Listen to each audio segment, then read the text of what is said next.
What's up, everybody? Wake Up Call with Dan Tortora is live on site, on location, live from iDrive here at Hooters Orlando, 8801 International Drive in Orlando, Florida. Happy to be here with you for our Florida in Focus week, and it is the football preview, which is what we're doing here. So, football preview all week long, college football and NFL discussion, and we'll be joined by the Hooters girls. And today I have a great group of people that are going to be joining us. Portia's going to be back. Ashlyn's going to be back as well. And we have a couple new guests that are going to be sitting in, talking with us, of course, about sports and about life, a little bit about music, movies. They might put us on the hot seat. Sofka, who knows? So I am here all week long with special guests. My special guest today is Mike Sofka. You know him every Wednesday from the Fantasy Football Power Hour. Not one of, not a, but the Fantasy Football Power Hour. And he is from Hall of Fame FantasyFootball.com. Winning Fantasy Football, and of course on Winning Fantasy Football, the Facebook group on YouTube as well. And Mike is here with me today as a primer for a lot of things. We're getting you ready for football season, and we're getting you ready for fantasy football season, and on top of that, we're going to be drafting here at Hooters tonight for our 10th/11th year anniversary since COVID last year. So we're going to be celebrating 10 and 11 years on site at 8801 International Drive at 7 p.m. You can come out and see us. We'll be drafting live tonight. And leading you into that, we're going to be giving you our top 20 fantasy football quarterback rankings, running back rankings, wide receiver rankings, and tight end rankings. So in a way, we're kind of showing our hand, but Mike and I always have, I would like to hope, some aces up the sleeve, maybe some 2s and 3s, but hopefully some aces up the sleeve. Mike, how are you? I'm doing wonderful. How about you, Dan? I'm doing very well, man, and it's good to see your beard in the flesh now. The beard has it's taken its time, it's grown, it's expanded, it's living its best life right now. Well, I sit at home and all I do is pull on the beard, and then I massage oils. No, I don't do that. I just sit there and watch football. And you put the lotion in the basket? No. So Mike here with us this morning, hanging out, and like I said, we're going to be going through our rankings this morning, live from iDrive. This is Wake Up Call with Dan Tortora, 8801 International Drive in Orlando, Florida. You are watching on Facebook.com/WakeUpCallDT. You're also watching on Facebook.com/LiveNowDT, where it's being shared, and, of course, on YouTube.com/WakeUpCallDT. So however you're connecting with the show, we thank you so much for being here. And, of course, you know that the show is Monday through Friday from 9 a.m. to 11 a.m. Eastern Time. But we have changed it up this week so that we open when Hooters opens. They open officially here on iDrive in Orlando every day at 11 a.m. So we are 11 a.m. to 1 p.m. all throughout the week. And, of course, once the show goes live, you can find us in the archives by searching Wake Up Call with Dan Tortora or searching one word Wake Up Call DT. And you can find us on Stitcher, Spotify, MixLR, YouTube, iTunes, and Apple Podcasts, iHeartRadio, Podbean, and TuneIn. Once again, by searching Wake Up Call with Dan Tortora and searching one word Wake Up Call DT. A big thanks to all of our Central and Upstate New York partners as well: Cafe Cubal, Carvel DeWitt's, the Wildcat Sports Pub, Victory Sports Medicine and Orthopedics, Avicoli's, Chick-fil-A Cicero and Chick-fil-A Clay, Canine Camp Dog Daycare, Millhouse Market, Pizza Man, Honda City of Liverpool, Mother's Cupboard, Progressive Dental, PB&J's Lunchbox, Canine Campground Dog Boarding, as well as Ma and Pa's Kettle Corn and Popcorn Factory. You can order from Orlando or from anywhere in the country if you go to maandpaspopcorn.com. That's maandpaspopcorn.com. You will be able to get 20% off on me by simply going there and using the promo code DT20 at checkout. That is DT20 at checkout. And you know what? I didn't do the opening slide, and how dare me, because I love this music and it gets me ready for the morning, gets me all jazzed up, so I gotta do that now.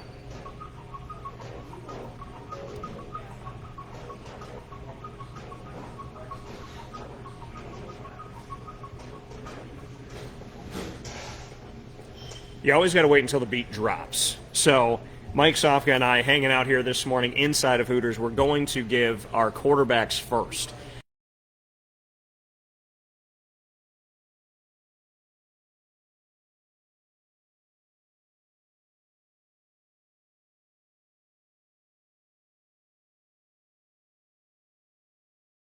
Or pencils with an eraser. There's nothing like a pen, though, like that. That's always, and that's I've been a writer, my whole life. And I think that Macy asked me the question about, why do I do what I do? And I said, I love being a storyteller. So a pen and a pad is always going to mean more to me than any type of electronic. So, and I can write it, put it in my pocket. I write on napkins. I write on, Post-it notes, and I end up with all of it in the house. But because it's just me and Lily, nobody can throw them out. Exactly. And they're strategically placed in areas where you'll always remember to forget to find them there. If it makes it to the bedroom, then it's important. Gotcha. If it makes it to the bedroom and it's in a pile in a corner, it's not important anymore, but it used to be important. That's how I met my wife. So very, very nice. So Mike and I here with you this morning, very excited to be here at Hooters iDrive. So let's start with fantasy running backs. We're going to go 1 through 20. Give me your number one fantasy running back, or fantasy quarterback, sorry. Fantasy quarterbacks we're doing. We're going to start with the quarterback. Give me your number one quarterback this season. Well, it's an easy one. I'm going to go with Pat Mahomes, and I think most people have. I do a thing. I make a little graph for myself, and I follow what other people rank the same people. I want to see how close I become. And just about everyone, I have 15 of them here, and there's 1, 2, 3. There's 4 people that don't have him as number one, and you add me. I have him as number one. Yeah, they lost the Super Bowl last year, but I called that shot, being they had offensive line problems last year in Kansas City. Yeah. I think they've overcome those right now. I don't think they're going to have a problem keeping him upright, and they still have all the weapons. They have the speed. You have a Mecole Hardman. You have Tyreek Hill, fastest guy in the NFL.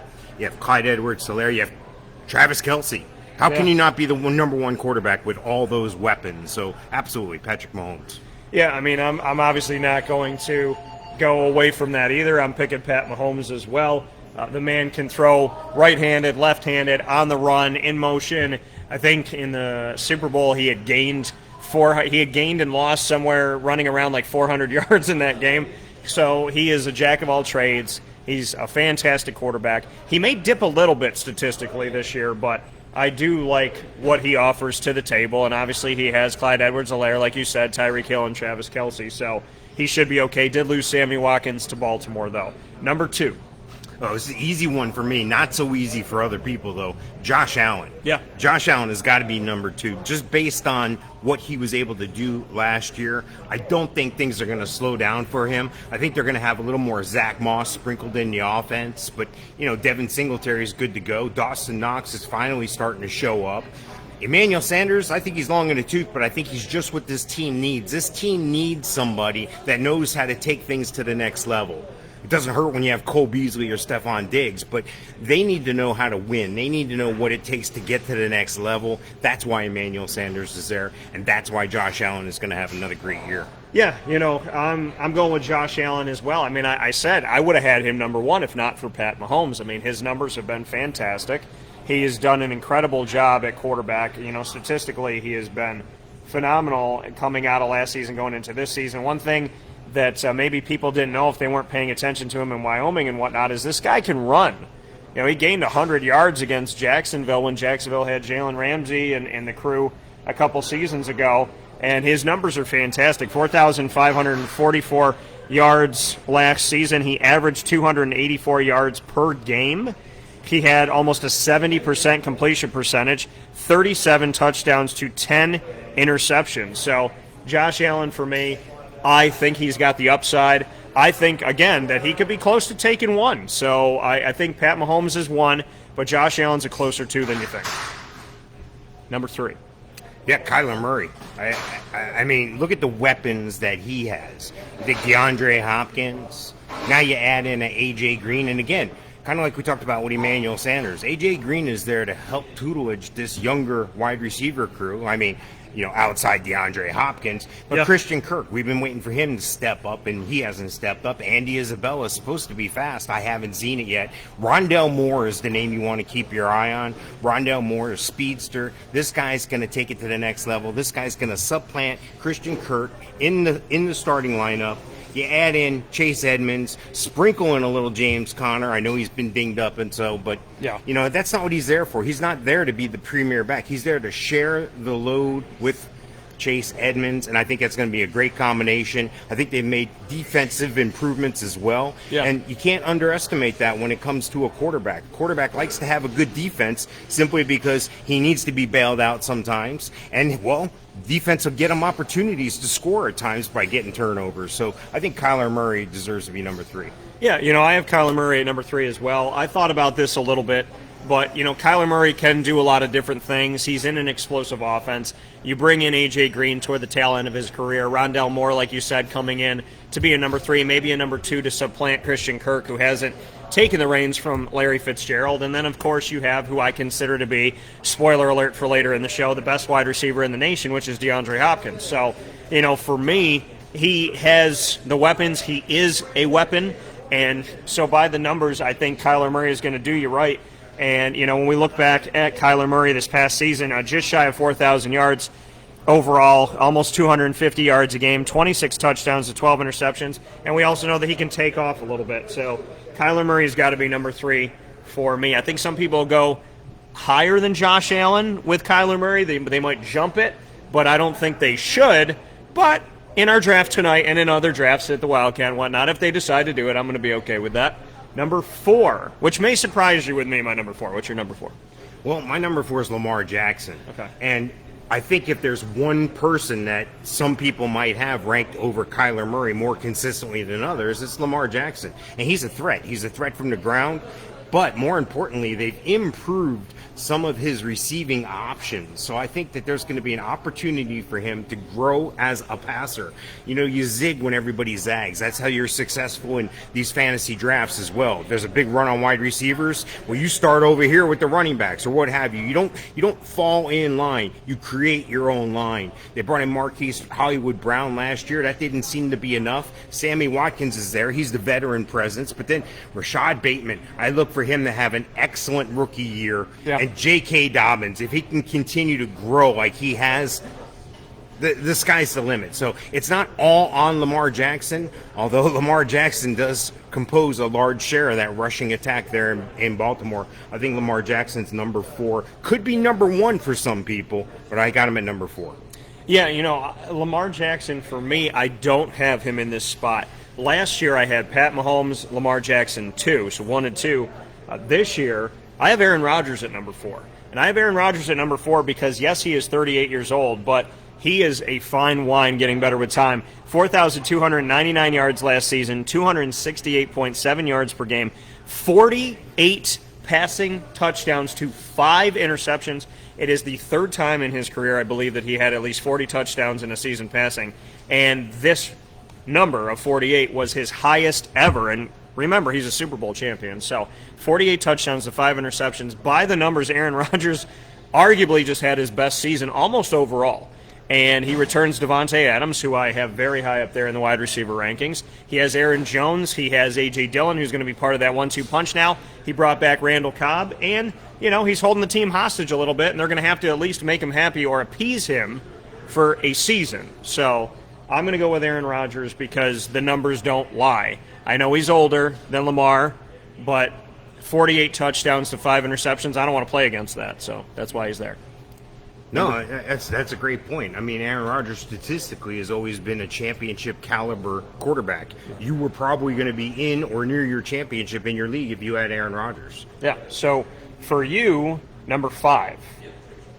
Number 5 for me is easy, but not so much for some other folks. I got Dak Prescott going at 5 here. And the reason for that is, how can he not? Look at the weapons around him. Short of the tight end position, he has Zeke Elliott, Amari Cooper, Michael Gallup, who can see his better days coming, I think, and CeeDee Lamb. I like this combination. I think this pales in this is better in comparison to most other combinations outside of maybe Tampa Bay. He's just going to turn around and find somebody to throw the ball to. Look for some growth from Blake Jarwin as well this year. Don't take that to the bank. I'm not saying draft him as your premium number 1 tight end, but with the targets around Dak, and the reason why they're going to be successful is that offensive line as well. The offensive line is pretty good.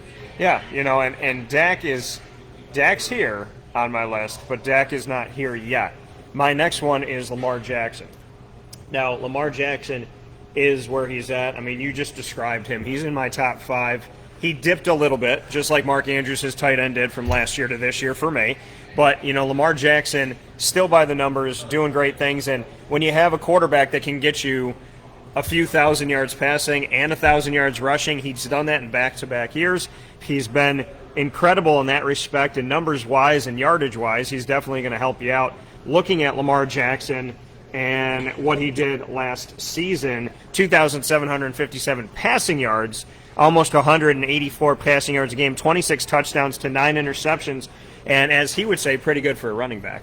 To have 9 interceptions, single-digit interceptions for a guy who they consider a running back, and, those quarterbacks out there that are traditional quarterbacks have plenty more interceptions, but we look at him last year, and in 2019, 2020, 3,127 passing yards, 1,206 rushing yards. Last season, 2,757 passing, 1,005 rushing. So like I said, back-to-back years of having at least 2,000 or more yards passing, 1,000 or more yards rushing. That translates to really, really, really good fantasy days for you. So I have Lamar Jackson at number 5. Fittingly, I think he has to be in your top 5. Number 6. Well, number 6 for me is Russell Wilson, but just to jump back on that Lamar Jackson thing, I'm going to find a file. I'm going to find a show. I did a show 3-4 years ago before that 18 draft, and, Lamar Jackson was one of the quarterbacks in that draft with Josh Allen, Josh Rosen, and Sam Darnold, and Baker Mayfield. Yeah. And I am on record as saying that Lamar Jackson will not only be the best of the bunch, he'll take his team further than the bunch. So I'm going to pull that, and it's dated, but it's always interesting, and that's why I save those things. People are, oh, yeah, I bet you were good. Oh, I bet you said that. Well, if somebody pulls me onto the carpet, I have documentation of it. But anyway, neither here nor there. Russell Wilson. Russell Wilson's always a professional. Russell Wilson's always going to get you the yardage you need. Russell Wilson's a guy that, geez, if I was starting a franchise and I needed stability at a quarterback for the next 4 or 5 years, I'm not looking to make a splash. I need stability at this point. He was a splash player in years past, but this is a guy who seems to always get it done, seems to always be a top 10 guy, doesn't appear to get hurt. Most everybody agrees with me as well on the pro level because nobody has him ranked lower than 11. Only one person. Everyone else has him at 7 or so. So I'm right near that mark at 6. I think when you consider the DK Metcalf weapons, the running back options they have there, I think when you consider Tyler Lockett and then Dwayne Eskridge, if he can get going here, Dwayne Eskridge is going to have a fantastic year as well. So hopefully they'll be able to keep him upright and healthy. But I got Russell Wilson here at number 6. I have Russell Wilson at number 6 as well. And I just want to talk about the Cowboys. Oh, you want to talk about the Cowboys? Yeah, okay. Their upcoming team. Yeah. So we're talking about Dak Prescott. So we're actually talking about him a little bit here, coming back off injury. Mike has him in your top 5. I got him at number 5 for fantasy football ranking purposes. Yeah. I think with the weapons around him, he's just going to be dynamite. He'll have a year, though. It's going to boil down to that. And injuries, of course. Yeah. I think Ezekiel Elliott, he's got to stay healthy. Tony Pollard behind him from Memphis isn't a bad guy, but they have arguably their best receiving core they've had in a long time. So Jimmy Bunny can work out, but he loves to be the puppet boy, Yeah. Puppet man. Yeah. He likes to run the show, but he's not really running it Are you from Dallas? He's like Biden. Yeah. Yeah. I've been to when I went to Dallas a couple years ago. I went to a place called Hard 8 Barbecue. You've been there? You heard of that place? I left 30 years ago. I retired from Lockheed Martin over here, but I followed the Cowboys through the early ages, and then when Johnson came in and put a team together that he orchestrated basically from college, and it came all into fruition. And if Jones hadn't got his foot involved, then we'd be talking something different about how maybe a legacy from Aikman going 4 straight. You got to send a thank you card to Herschel Walker. Good job. All right. Thank you. Appreciate thank it. you. So, and that answers a question of Cowboys and Steelers fans all over the country. We talked about it coming in Hooters. Obviously, they're here. I'll talk about Dak soon, but my number 6 is your number 6, Russell Wilson. Russ the Bus. You cannot overlook Russell Wilson, and people do. People overlook him all the time, but when it comes to consistency at quarterback, thank goodness, and health, Russell Wilson has been there, and he's been somebody that you've been able to rely on for years. And Russell Wilson, to me, has got to be in your top 6. He's definitely got to be a part of your conversation. Numbers-wise, last season, Russell Wilson was 4,212 yards, around 263 yards per game, 40 touchdowns, 13 interceptions. Russ the Bus is number 6. I mean, he's got DK Metcalf, Tyler Lockett, you mentioned it. Chris Carson hopefully healthy, bringing in some more guys in the backfield to help that stable. I think that Seattle's going to be okay. And this season, hopefully they can get their 12th man back, which will mean a lot to them. Number 7 for you, Mike. Well, you mentioned him earlier. Now, it's Rodgers in Green Bay. I mean, he's got his brother on the team now, Amari Rodgers. So look for Rodgers. No, he's not really his brother. But, Devonte Adams is a premier wide receiver. Yeah. He always seems to be there. There is a tremendous drop-off after him, though, and that's not a stab at the other players around him. I personally met Allen Lazard a couple times. Really nice guy. And that was before he was a Packer. That was when Jacksonville was kicking him out the door for nothing in return. Yeah. So this is a guy that, Aaron Rodgers really likes Allen Lazard, and if Aaron Rodgers likes you, you're going to get the ball. So that's where Allen Lazard's going to step up as a number 2. Valdez-Scantling has had his opportunity at the number 2, and he hasn't been able to do anything with it. I think Robert Tonyan's been climbing up the tight end board as of recently. You were pointing out before the show about where he ranked last year. Yeah, numbers-wise, yeah. It's surprising. I haven't even seen A.J. Dillon start to play, and I'm excited for that. And then Aaron Jones, of course. So Aaron Rodgers has everything built around him to be successful, and he's a veteran quarterback. He's veteran savvy. My only thing for the past couple months was he going to host Jeopardy or quarterback the Packers? And luckily for us, he's chosen to stay with the Packers for now. Aaron Rodgers, as I had mentioned, at 4, and you had him at 7. Here's almost a perfect flip-flop. You had mentioned Dak at 5. Dak is my 7. Dak Prescott coming off of an injury, finally getting paid, them not putting him in this situation to have him be the, franchise tag every year, let's see what we could do with him type of thing. Dak Prescott is an up-and-coming guy. He's in kind of like the Kyler Murray world for me. He's got a lot of weapons. He's got a lot of talent. He dipped a little bit as a sophomore, but I believe that of quarterbacks coming back that we didn't get to see last year, really, if you're going to put your chips in Dak Prescott, he is your starter. He can be your starter. If you wait on a quarterback and Mahomes and Allen and Murray and Rodgers and Jackson and Wilson are gone, there's other guys out there, but Dak is a guy who I really think is going to be able to help you out. He could be a 40-touchdown machine this year, so I think that, God willing, health is good. We get Dak back, and I think it's not just good for the Cowboys, I think it's good for the NFL. Number 8.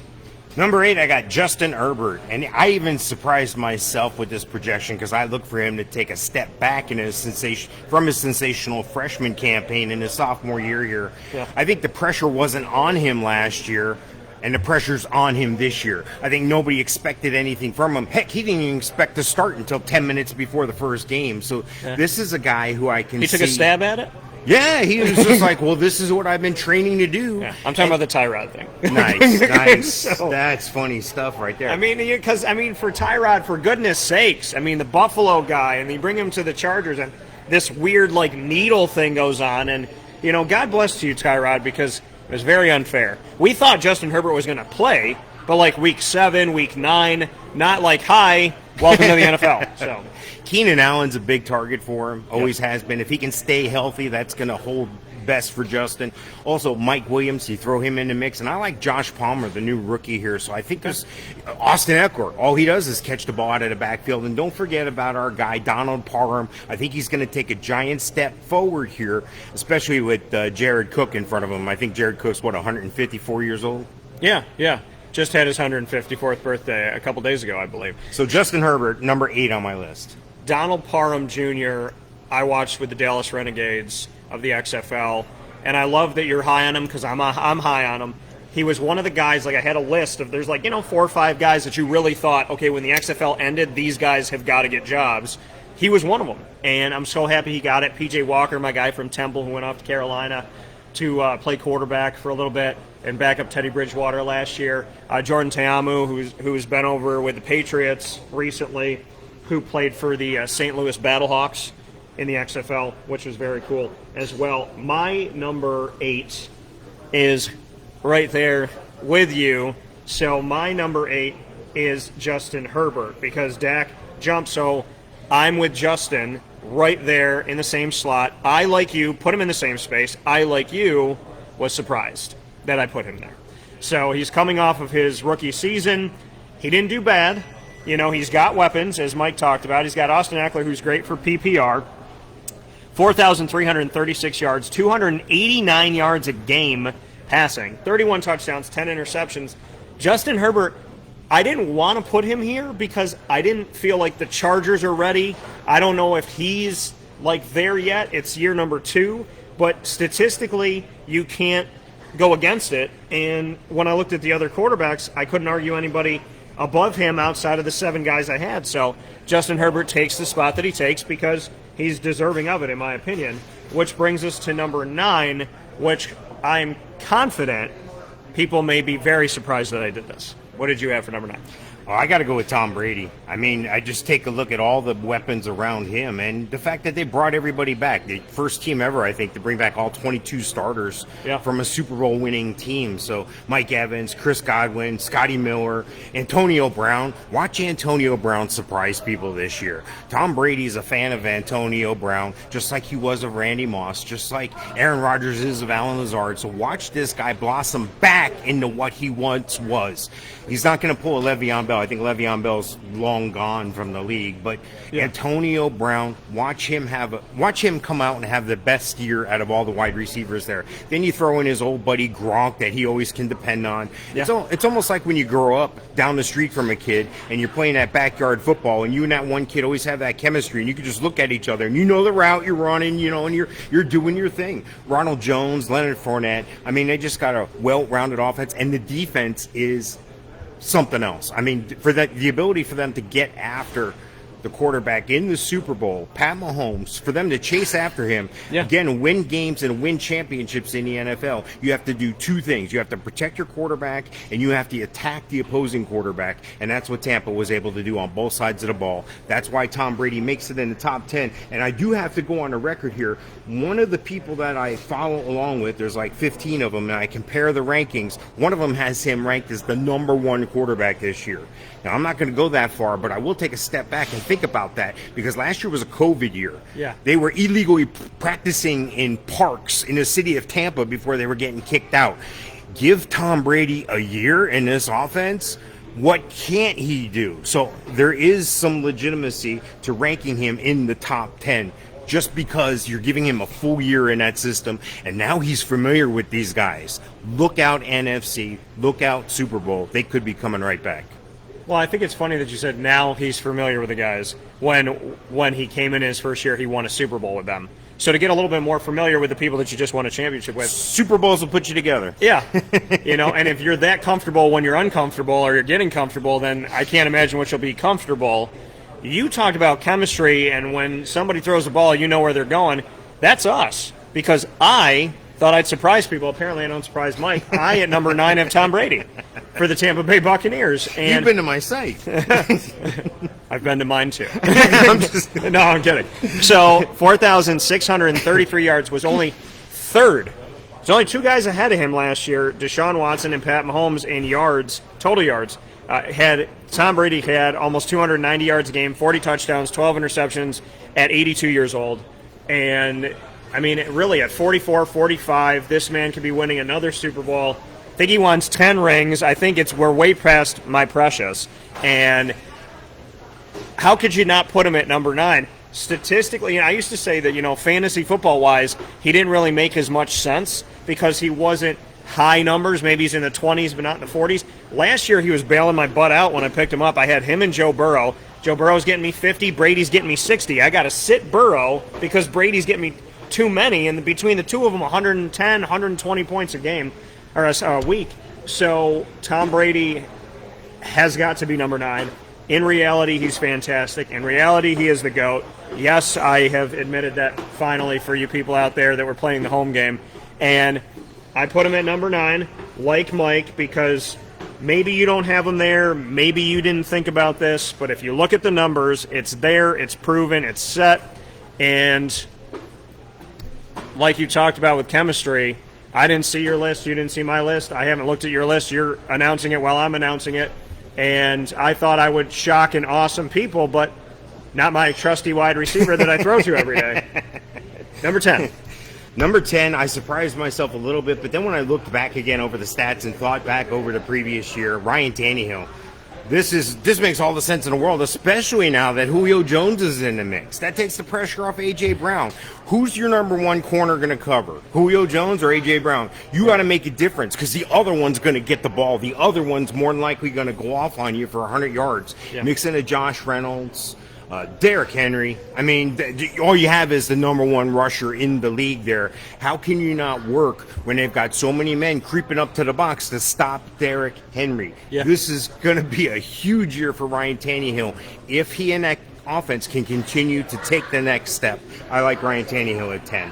Well, we haven't seen each other's lists yet. We are now just piggybacking off of each other. Ryan Tannehill made my top 10. I was surprised too. I feel like Mike knows my thoughts. I feel like not even who I pick, but what I'm going to say about him. Ryan Tannehill, I was surprised. Number 10, he made it. Why? Because Miami Dolphins, I mean, basically anything Adam Gase touched was the opposite of gold. And it didn't work out in Miami. He didn't use Ryan Tannehill had to stay healthy. When he was healthy, it didn't work out. Then he goes to Tennessee. He has a fantastic season. He's got Derrick Henry, who has over 2,000 yards, and he's still, with all of the things that you have when you have a guy like Derrick Henry, he's still throwing to Corey Davis. He's still throwing to A.J. Brown. He's still putting these guys in great statistical situations when you have a 2,000-yard back. Says a lot about him. He brings in Julio Jones. He has A.J. Brown back. He's got Derrick Henry back. The defense has gotten better. Tennessee's going to win the AFC South. Ryan Tannehill's number 10. Number 11, my good sir. This is where I'm taking a big leap of faith here. I'm going with Jalen Hurts from Philadelphia. Okay. I think with Devonta Smith, if he can stay healthy, he hasn't had a healthy camp so far. If Jalen Reagor can continue to make strides, and you take a look at some of the guys that have been showing out. Last year was Greg Ward and Travis Fulgham, and now watch out for Quez Watkins. He's been having an excellent camp. So they didn't think Zach Ertz was going to be back. I still don't think he's back. I think he's back, but I think he's going to be traded soon. Dallas Goedert, of course, as well. Miles Sanders, can he stay healthy? Hopefully he can, because they're going to mix up some of those touches he'd be getting with Jordan Howard and Boston Scott. And they just drafted Kenneth Gainwell as well. So you take a look at what's around Jalen Hurts. You take a look at the way he plays. He can move the pocket. He can scramble. He can run. And he can throw it deep. That's why I got Jalen Hurts at 11. So Mike and I, to make sure that we get everything in here in the 2 hours, live from iDrive in Hooters, 8801 International Drive in Orlando, Florida. This is Florida in Focus kickoff week for the college football and NFL seasons. This is your fantasy football primer. We have our draft tonight. We're giving our rankings right now on a Wednesday because Mike is with me every Wednesday anyways for the Fantasy Football Power Hour. And so very excited to be here at Hooters. So we'll run our other lists a little bit quicker to make sure we get everything in the 2 hours. But I'm going to give you my number 11, and this is another surprise to me as well, Matt Ryan. Now, Matt Ryan's got a couple more seasons in the tank. He's got maybe 2 to 3 seasons left, let's say. But if I'm Matty Ryan, if I'm Matty Ice, I'm looking at this going, I lost Julio. But I got Calvin Ridley. I got Kyle Pitts. I got Russell Gage on the come-up. I got Mike Davis from Carolina, who filled in well when Christian McCaffrey went down. I'm in good shape. So I got Matt Ryan here because I think Gage is going to get some numbers. I think he's going to be a nice third guy, a nice sleeper. I really think Kyle Pitts is going to have receiver numbers, and Calvin Ridley, if Pitts can command some people in his direction like Julio did, then Ridley's going to shine like he has for 3 years. So I got Matt Ryan at number 11. Number 12, sir. Number 12, Matt Stafford. This is a guy who's so happy to be out of Detroit. Every time I turned around, it looked like Detroit was heading in the right direction, and then it just fell apart somewhere, the running game, the defense. So I think Matt Stafford taking that leap over to Los Angeles, that's going to pay off dividends. Cooper Kupp, Van Jefferson, Robert Woods, Tyler Higbee, and then you mix in the speedster, Daryl Henderson. You know, everybody's, Cam Akers isn't there. Cam Akers isn't there. They may not need him with Daryl Henderson and Xavier Jones. Raymond Calais has looked excellent on returns, and they got a big, powerful back in Jake Funk late in the draft this past year. So they're going to mix it up some at running back, but that's okay because the offense is in great hands with Matt Stafford at 12. Yeah, and I exactly at 12 have Matt Stafford as well. I have him there because arguably I think he's going to be in his best situation he may have been in a very long time. Obviously, Megatron was the best of the best, and I still want to see Megatron, Stafford, and Barry Sanders on a team together in like a perfect world because that would be really cool to see. But Matt Stafford getting Cooper Kupp, getting Robert Woods, getting Tyler Higbee, plus Daryl Henderson, plus Cam Akers, as you had mentioned, put it all together. I think that he may arguably, in this point of his career, with a couple seasons left, 2-3 seasons left, that he could be in the best situation he's ever been in. I think statistically it's going to work out. I think realistically this team is going to be really good, they're going to really rise up in the NFC West, or they're going to just have Matt Stafford looking up at the Jumbotron shaking his head and they're going to be 3 wins. It's one or the other. But I think statistically he's in a good place to make some hay this year. So he is my number 12. Number 13. Number 13, I'm going with Joe Burrow. What did they do after he got injured? Well, they did what they could do to hold down the fort until this year. Oh, and they drafted Jamar Chase, his old college buddy, who they were ecstatic to be connected together again. So I look for Jamar Chase to have an awesome year. Tyler Boyd, I think, is going to suffer a little bit because of this, but T. Higgins stepped up in a big way last year. Joe Mixon, if he can stay healthy, that's going to bode well as well. But I got Joe Burrow confident after the injury here at 13. My number 13, Baker Mayfield out of Cleveland.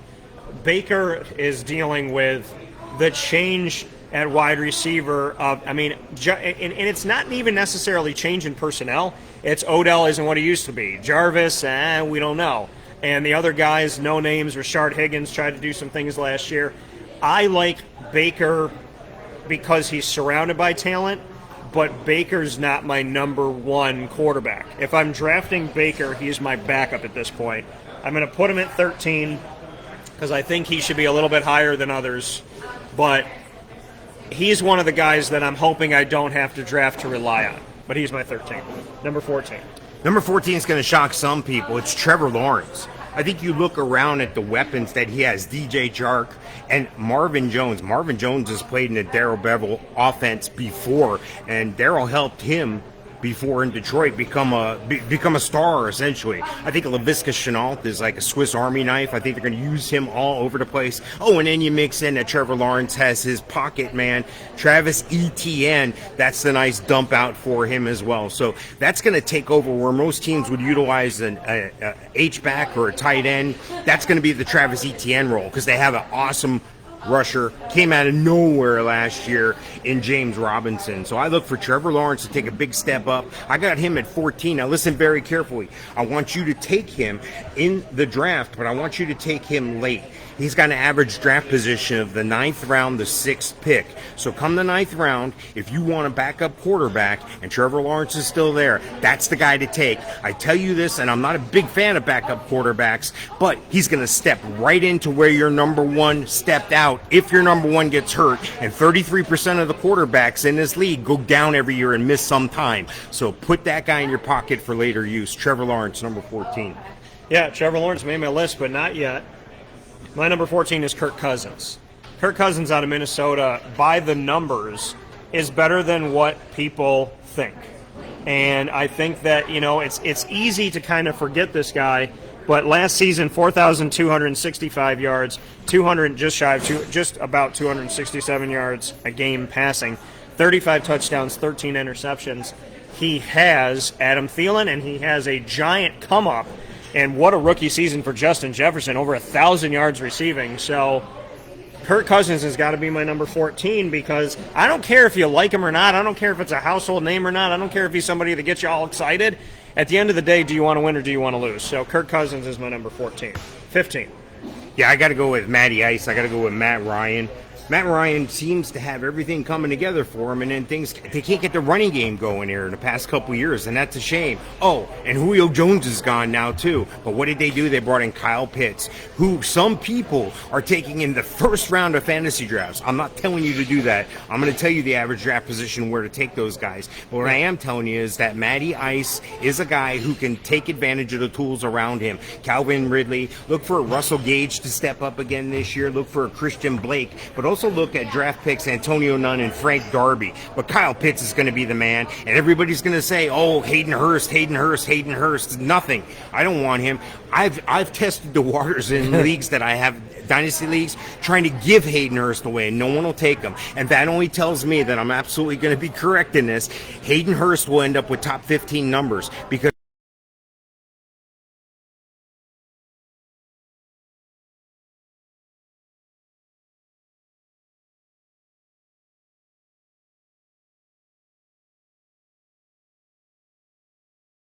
but I got Matt Ryan looking really good this year.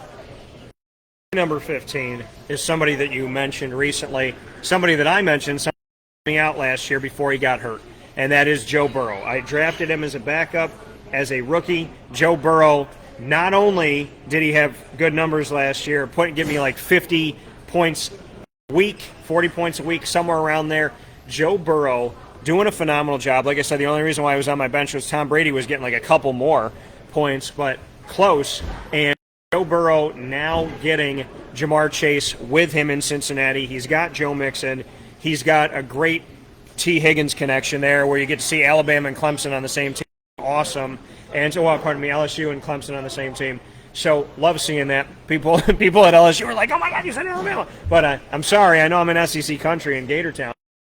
The reality of it all is Joe Burrow has starters numbers. And as you said with Trevor Lawrence, if somebody goes down and he could step in, I'm not against Joe Burrow being your starting guy. If you really want to wait to take your quarterback and this is the guy you take, you could do a billion times worse. And I think that there's upside here with this man. This is only year number 2, and technically it's year 1.5 because he's only played part of his rookie season.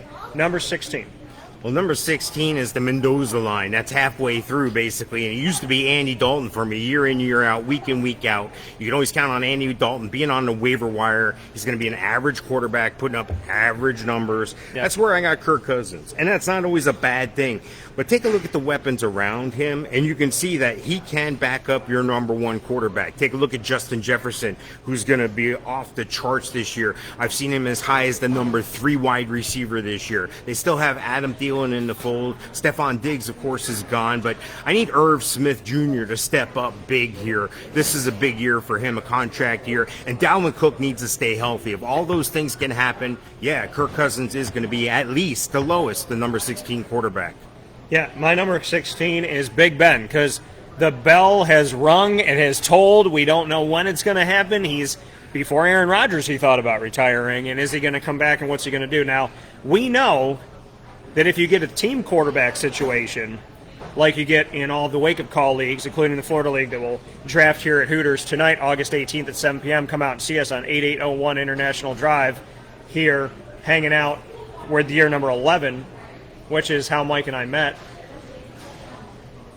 This year for Big Ben and the team quarterback, if you have the team quarterback, you don't want to draft Pittsburgh.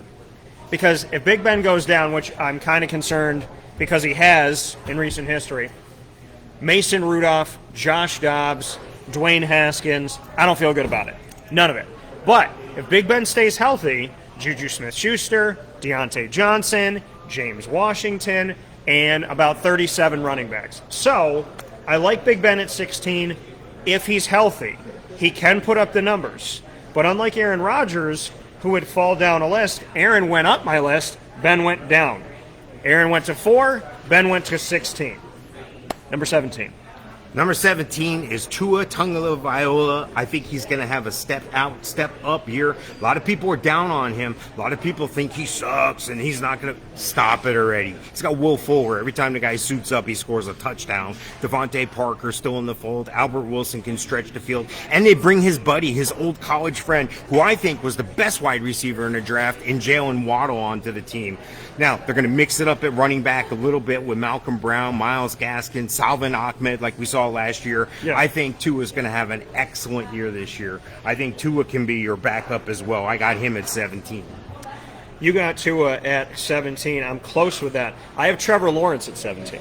So Trevor Lawrence, and yes, you see me wear this very fancy hat. I have many a Jaguar hat, but I forgot that I had the one that had the logo on both sides. I was going through all my stuff, and I went, logo, logo, logo, trifecta. How about this? This is your split back situation. Here's James. Here's Travis Etienne this season, and I'm very excited. So we'll talk about that after the break. But Trevor Lawrence got to be number 17 for me.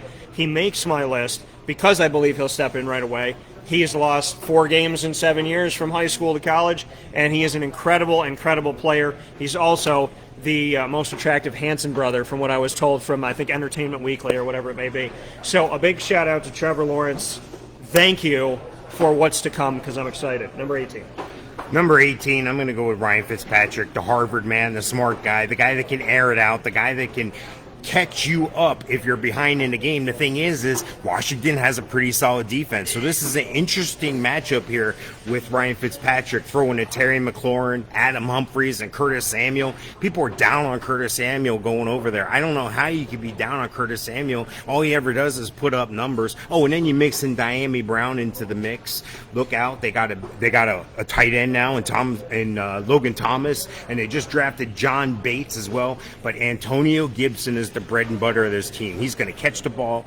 He's going to run the ball. And J.D. McKissick is going to slip out. He used to be the PPR wizard from Washington that you could count on, but not so much because a healthy Antonio Gates. They got some other guys to mix in there as well. And Jarrett Patterson, look for him to get some time on the field. But I don't see how you can go against Ryan Fitzpatrick as a bye-week fill-in or your backup.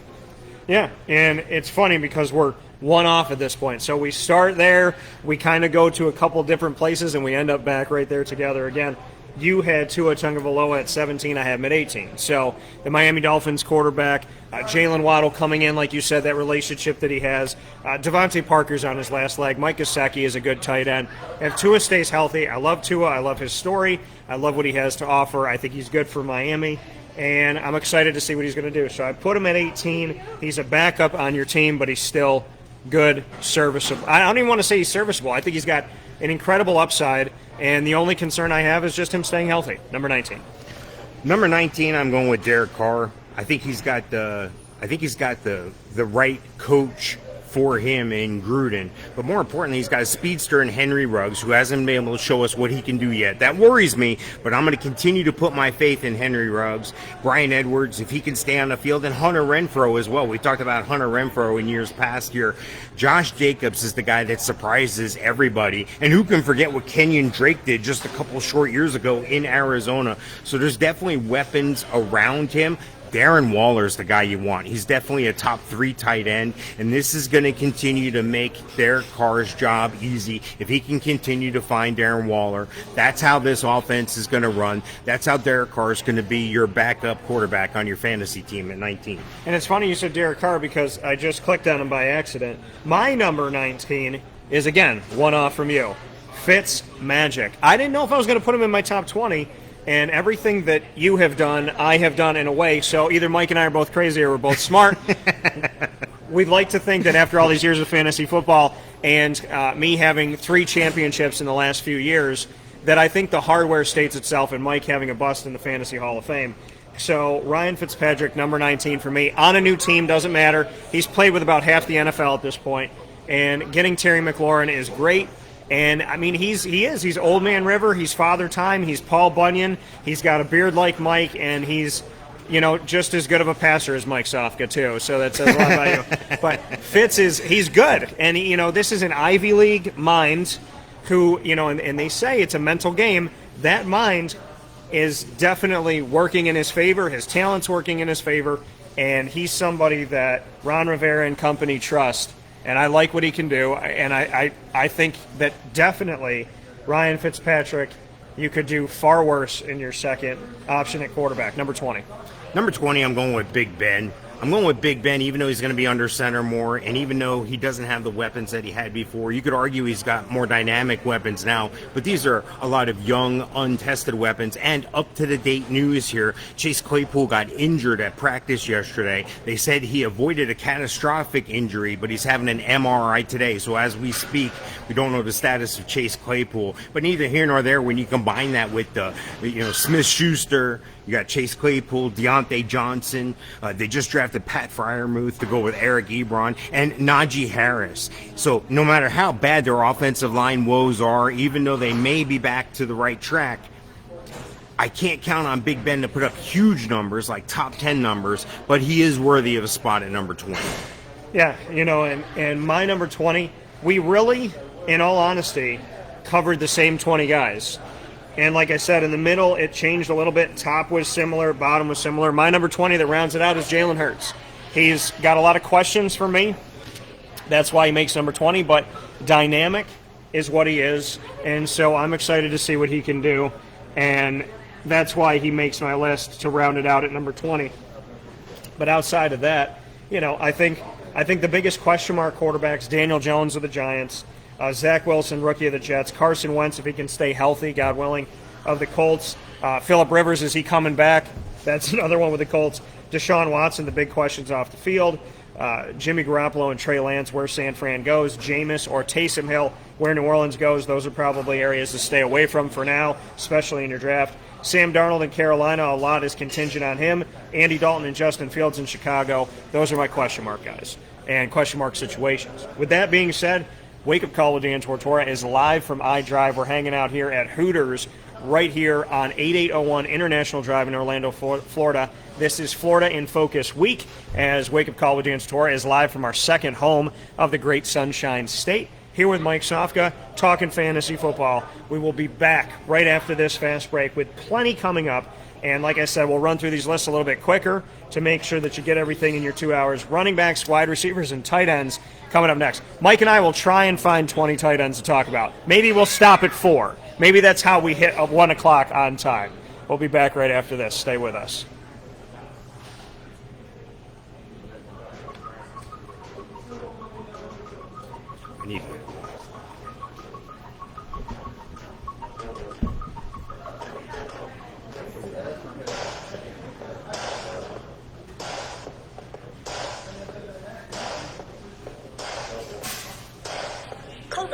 It's what happy tastes like. Do you know why? Because we make ice cream. Creamy, rich, flavorful ice cream. Not yogurt or iced milk like some of our competitors. Ice cream. Fresh, by hand, daily. For the calorie conscious, we have something new for you. Our new Carbolite. Same great flavor, creaminess, and texture of our regular ice cream with only 35 calories an ounce. So whether you want an ice cream cake, flying saucer, dasher, carvalanche, hard or soft ice cream, we will satisfy your craving with our fresh, handmade regular or new Carbolite ice cream. From all the way.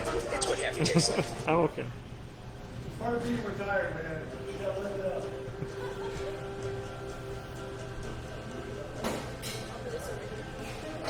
Cafe Cabal offers same-day local delivery of our products, offering no delivery charge for unadulterated accounting. Shop cafecabal.com for fresh roasted coffee beans, cold brew, travel mugs, and all your essential Cafe Cabal. Cafe Cabal, coffee for the soul.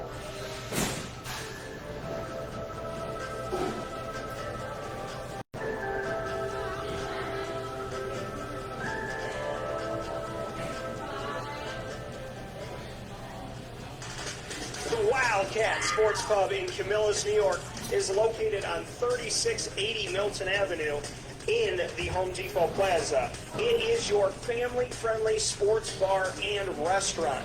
Folks, some sports bars aren't family-friendly. Some family-friendly restaurants are not sports bars. The Wildcat Sports Pub in Camillus, New York is proud to be both. It is that marriage that you've been looking for years. The Wildcat Sports Club is your home base for your sports bar and restaurant needs, games for the kids, indoor and outdoor activities, and enough things on the menu to come back every single week and get to try something new. They're open Sundays from noon to 8 p.m., Monday through Wednesday, 11 a.m. to 11 p.m., and Thursday through Saturday from 11 a.m. to midnight. For reservations and party information, call 315-487-2222 for the Wildcat family-friendly sports hub and restaurant.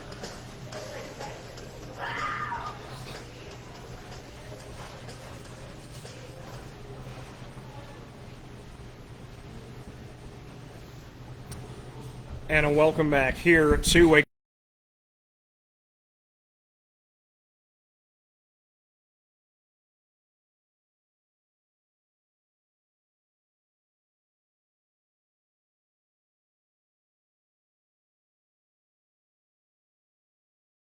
In the same place, Hooters I Drive. Getting you set with things. We did our quarterback side of things.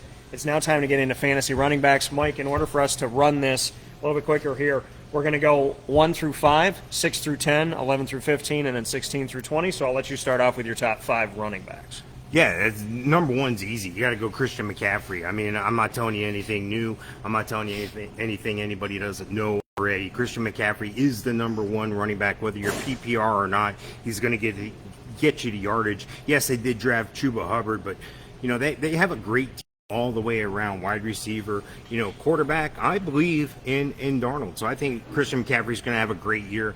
Dalvin Cook, if he can stay healthy, he's deserving a big number one. But Dalvin Cook's had problems staying healthy. Well, Mike, Christian McCaffrey's coming off an injury. Well, yeah, but Dalvin Cook has a history of injury, so that's the only bad thing about Dalvin Cook. He's going to catch the ball. He's going to run the ball. He's going to get most, if not all, the touches in Minnesota. And then Alvin Kamara. Again, how can you talk top 3 running backs and not talk Alvin Kamara? This is a guy who's going to catch the ball. He's going to run the ball. My only thing is who's the quarterback? And that could bode well for Alvin Kamara. Maybe there's going to be a lot more Kamara than there is at quarterback. Maybe we're going to see a lot less Jameis Winston or Taysom Hill. And then you look at Derrick Henry. Well, Mike, why don't you have Derrick Henry number 1? He's one of the top backs. Yeah, but he doesn't catch the ball as many times as Christian McCaffrey, Dalvin Cook, and Alvin Kamara. So that's the only reason for the downgrade there. But Derrick Henry's more than capable of being your number 1 running back. And, of course, Zeke Elliott. I think if Zeke can do what he knows how to do and the offensive line can keep him upright, I don't see how Zeke doesn't have a great year. People have been talking down on Zeke. I'm not one of them. He rounds out my top 5. Yeah, my top 5, taking a look at this, and mine's going to be different here. Now, my number 1 is different, but after that, similar. My number 1 is Derrick Henry. Now, Christian McCaffrey's coming off of an injury. I know that Christian McCaffrey, listen, he's been grandfathered in, right? For the last 2 years, people have thought going into last season he was the undeniable number 1 overall fantasy player, not just running back. The year, so he gets that from the year before, and then he's out due to the ACL, and then they think, then we're coming back saying he's number 1 again. Now, I'm concerned because of the injury that he had. Some guys come back and they're better. Some guys come back and they're never the same. Some guys come back and it takes a little bit of time. He's got a new quarterback. He's obviously, with Matt Rule being in Carolina, he's had time with him, but not a ton on the field because he's been hurt. So, Matt Rule is relatively new to him in on-the-field play as your head coach. And I think I said quarterback, meant head coach. Sam Darnold being a new quarterback for you, this is going to be a work in progress. Christian McCaffrey is good. He's good for PPR. He is a weapon. I'm just concerned about his overall health. So, Derrick Henry gets my number 1 coming off of a 2,000-yard season, an incredible season for Derrick Henry, 2,027 yards, followed by Dalvin Cook, then Alvin Kamara, then Christian McCaffrey, and then my guy coming off of his rookie season, Jonathan Taylor, 1,169 yards, 11 touchdowns on the season. So Christian's in my top 4, but I think Henry, being healthy, doing what he's done. Dalvin stayed healthy last year for the most part. He stayed well. Alvin Kamara, I don't like the quarterback situation, but I still think, obviously he put up numbers last year. and Christian McCaffrey gets in that top 4. Jonathan Taylor makes it number 5. It's not that I don't respect Christian. I just put 3 guys ahead of him that actually played last season. So that's where I'm at. 6 through 10, what do you got? Well, 6 through 10, you got to start with Aaron Jones. Aaron Jones, you know, him having Rodgers as a quarterback is a great thing, and they're going to balance each other out. So he's definitely going to be a top 10. Well, Mike, what about, you know, they just drafted Kylan Hill and A.J. Dillon. I'm not worried about any of that. Aaron Jones is going to be the man there. Now, they're going to manage his load. They want to make sure he doesn't get hurt, but gone is Jamal Williams, so somebody else is going to have to step up. But Aaron Jones' numbers are going to be fine. Austin Eckler is a guy who I have at number 7, who can catch the ball out of the backfield, and he can help Justin Herbert move that offense. They have some great receivers there, so that's going to keep everybody in balance. Saquon Barkley, I think he's going to be fully back by week 1. People are still questioning that. We'll see. It might be to week 3, maybe even week 5, but I'm confident in week 1, and I think we're going to see some of the Saquon of old. That's why he's number 8 and not number 1, because he's coming off the injury, but I can confidently say he's number 8. And then you go with Taylor from Indianapolis, the Colts running back. This is a guy who showed up at the right place, Jonathan Taylor did, at the right time. Now they have a change in quarterback there, Carson Wentz. Yes, he'll be healthy by week 1, and Frank Reich knows how to use that running back in that offense from his days with Carson Wentz in Philadelphia. And then to round out the top 10 here, Joe Mixon. He's going to be the workhorse. He's going to be the 3-down back. He's going to be the guy that gets all the touches. Now, I know they have some other guys that they can connect with, but the wide receiver group there is tremendous, and Joe Burrow can stretch the ball. He can get the ball down the field to those wide receivers. That's going to open things up for Joe Mixon. Yeah, my 6 through 10, Aaron Jones, same as you, out of Green Bay. I just signed a new contract, put himself in a good position. Number 7, Nick Chubb. Nick Chubb and what he has been able to do. I was trying to figure out where to put Nick Chubb in this. 1,067 yards rushing last season. Mind you, he has Kareem Hunt there, and he still got over 1,000 yards. He's the main guy through the tackles and whatnot, averages 5.6 yards a carry, had 12 touchdowns last season, and ran the ball almost 200 times, 190 times. So Nick Chubb gets that. Ezekiel Elliott is my number 8. He makes it into my list. He had 979 yards last season, 6 rushing touchdowns, 4.6 yards a carry, or 4 yards a carry, pardon me. Very close to a 1,000-yard back, even though we've been concerned about can he play all the way through, and now there being a 17th game, but I think he's got to be your number 8. Number 9, Austin Eckler. I didn't know where to put Austin Eckler because I don't love his rushing numbers. But in a PPR league, which we kind of have the hybrid of a standard PPR league with the Wake Up Call fantasy leagues here in Florida and in Central New York. And so there is a balance. Austin Eckler provides the balance. Justin Herbert, he's the check down guy for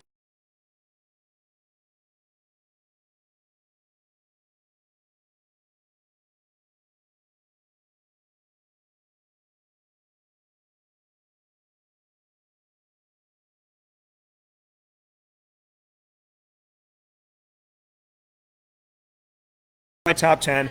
He's young in his career. If he can stay healthy, they improve the offensive line. There's wide receivers whose names you actually know, like Kenny Golladay. So I think Daniel Jones will be in a better place now with Saquon. And so Saquon made my 10. He's got to make my top 10 because I think he can have top 5 numbers, but it's about staying healthy. So he's going to make my top 10, but last year going into the year, he was number 2. See, that's something you say that because Daniel Jones, I think, has the opposite effect in my mind's eye, and he's going to make Saquon better because they're going to have to rely on Saquon more because I don't think they're going to be able to count on Daniel Jones as much. You would think it's counterintuitive, but sometimes that's what it is. Yeah, I mean, I think what I'm essentially saying is now that there's more protection and now that there's receivers out there, it takes the pressure off of just stacking the box and saying they only have Saquon. So hopefully that'll work out in his favor. But again, he's in my top 10. I want to put him so much higher, but I'm not sold completely on Daniel Jones. I'm not sold on anything offensively. It looks better on paper, but if Saquon can stay healthy, this man should have 1,000 yards a season. So he's got to be number 10. 11 to 15. Yeah, Nick Chubb. Nick Chubb just got that big contract. Nick Chubb is going to have no problem delivering on that contract. I think Baker is going to have an outstanding year. Hopefully Odell and Jarvis Landry and everybody can stay healthy, and hopefully he can continue to progress and go. The only question is how many touches is Kareem Hunt going to have? Yeah. Well, I think the Browns told you how many he's going to have when they signed Nick Chubb again. So, they're blessed to have two talented running backs. But he's going to be a change of pace guy. He's going to be a guy that can fill in and give Nick Chubb a breather. But I don't think he's going to impede on any of his numbers. And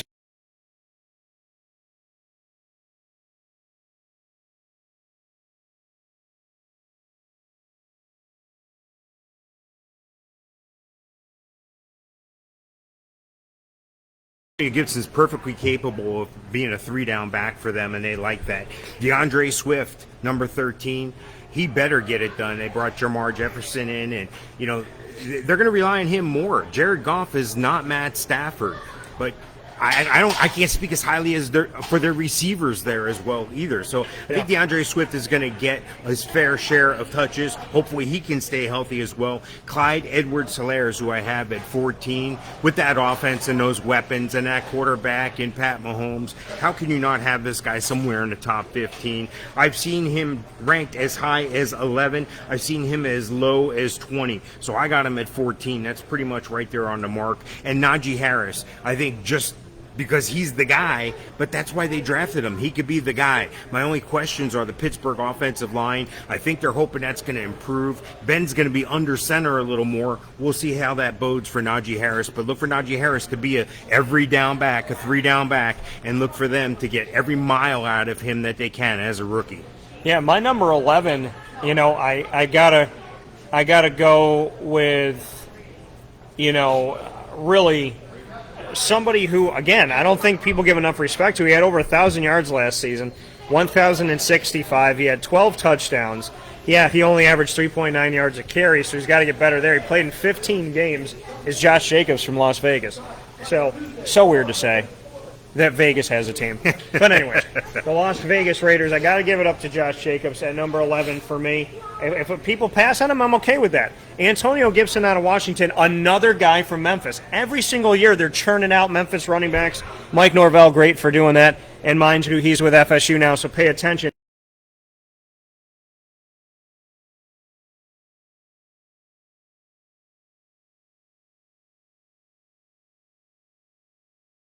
To take a look at Antonio Gibson's numbers last year, 795 yards. He had 11 touchdowns as a rookie in 14 games, almost a touchdown a game. So Antonio Gibson's my number 12, which you had as well. Joe Mixon, I'm never as high as other people are, but I have him at number 13 out of Cincinnati. And Joe Mixon's numbers, again, somebody who's not bad on the numbers, looks pretty good for you there. I like Joe Mixon. I got to go with Chris Carson at number 14 out of Seattle. My big thing with him is health. He's good at being a bunch of different things. He's multi-talented, multifaceted for Russell Wilson, but he has to stay healthy. And I know that you can say that about anybody, but there's a certain list of guys that after 2, 3, 4 years you're drafting, you're going, okay, is Chris Carson ever going to stay healthy? Is he going to be there the whole season? Why is Saquon higher, Dan, if Chris Carson and they both got injured? Because Saquon got injured once. Chris Carson, is somebody that we look to, and Mike and I always seem to say it. If he's healthy, then play him. But that if is something that's followed us more than 1 year. Number 15, I got to go with Kareem Hunt. He made my top 15. He squeaked in there because him and Nick Chubb are a good 1-2 punch. Kareem last year, 841 yards, 6 rushing touchdowns, 4.2 yards carry, and he played in all 16 games in the regular season. So he makes my top 15, 16 through 20. Yeah, 16, I have J.K. Dobbins. I think he's the every down man now in Baltimore. My only question is Lamar Jackson going to take away his runs on that read option? But I think there's going to be plenty of opportunity for him. I think he's going to catch the ball some. I've seen him as high as 9, and I've seen him as low as 22. But I'm confident where I have him at 16 in PPR. Chris Carson, we just talked about him. This is a guy, if he can stay healthy, he'll be a top 20 back for you. The challenge is that he's got some guys on his own team that can come in there and supplant him. He's got to look over his shoulder at a DJ Dallas, he's got to look for a Travis Homer. And that's okay, because I think that's part of the mission, part of the plan to keep him healthy and keep him on the field. Knocks him down in consideration a little bit of where I've had him in the past. But at 17, I'm comfortable with Chris Carson there. David Montgomery's an interesting back. I think it could come down to who's the quarterback. Are they going to go with Justin Fields, who's looked great in preseason, or are they going to stick steadfast with Andy Dalton? Last news I heard, Andy Dalton was going to be the starter week 1. We'll see what happens, and it'll be interesting to me to see how and if and when a change at quarterback affects David Montgomery's touches. Josh Jacobs at number 19. Josh Jacobs, I think, is one of the more underrated guys. He can catch the ball out of the backfield. I've seen him as high as 15, as low as 20. I'm confident where I have him at 19. And Miles Sanders. This is a downgrade for me from Miles Sanders this year, but math is math in certain times, and this is one of them. I've seen him in the high teens to the low 20s. I've even seen him at 31.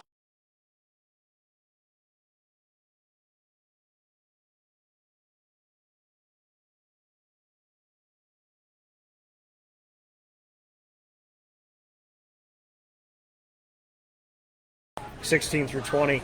Clyde Edwards-Helaire makes it for Kansas City. I like him, but they got a lot of weapons. And when you got a Tyreek Hill that you can, dink and dunk to, throw that 2-yard pass, put him in the backfield, direct snap it to him, and the speed that he has, he takes away from a Clyde Edwards-Helaire a little bit. And obviously they can win without him. They won a Super Bowl without him. But out of LSU, he's the best option they've had at running back in a while.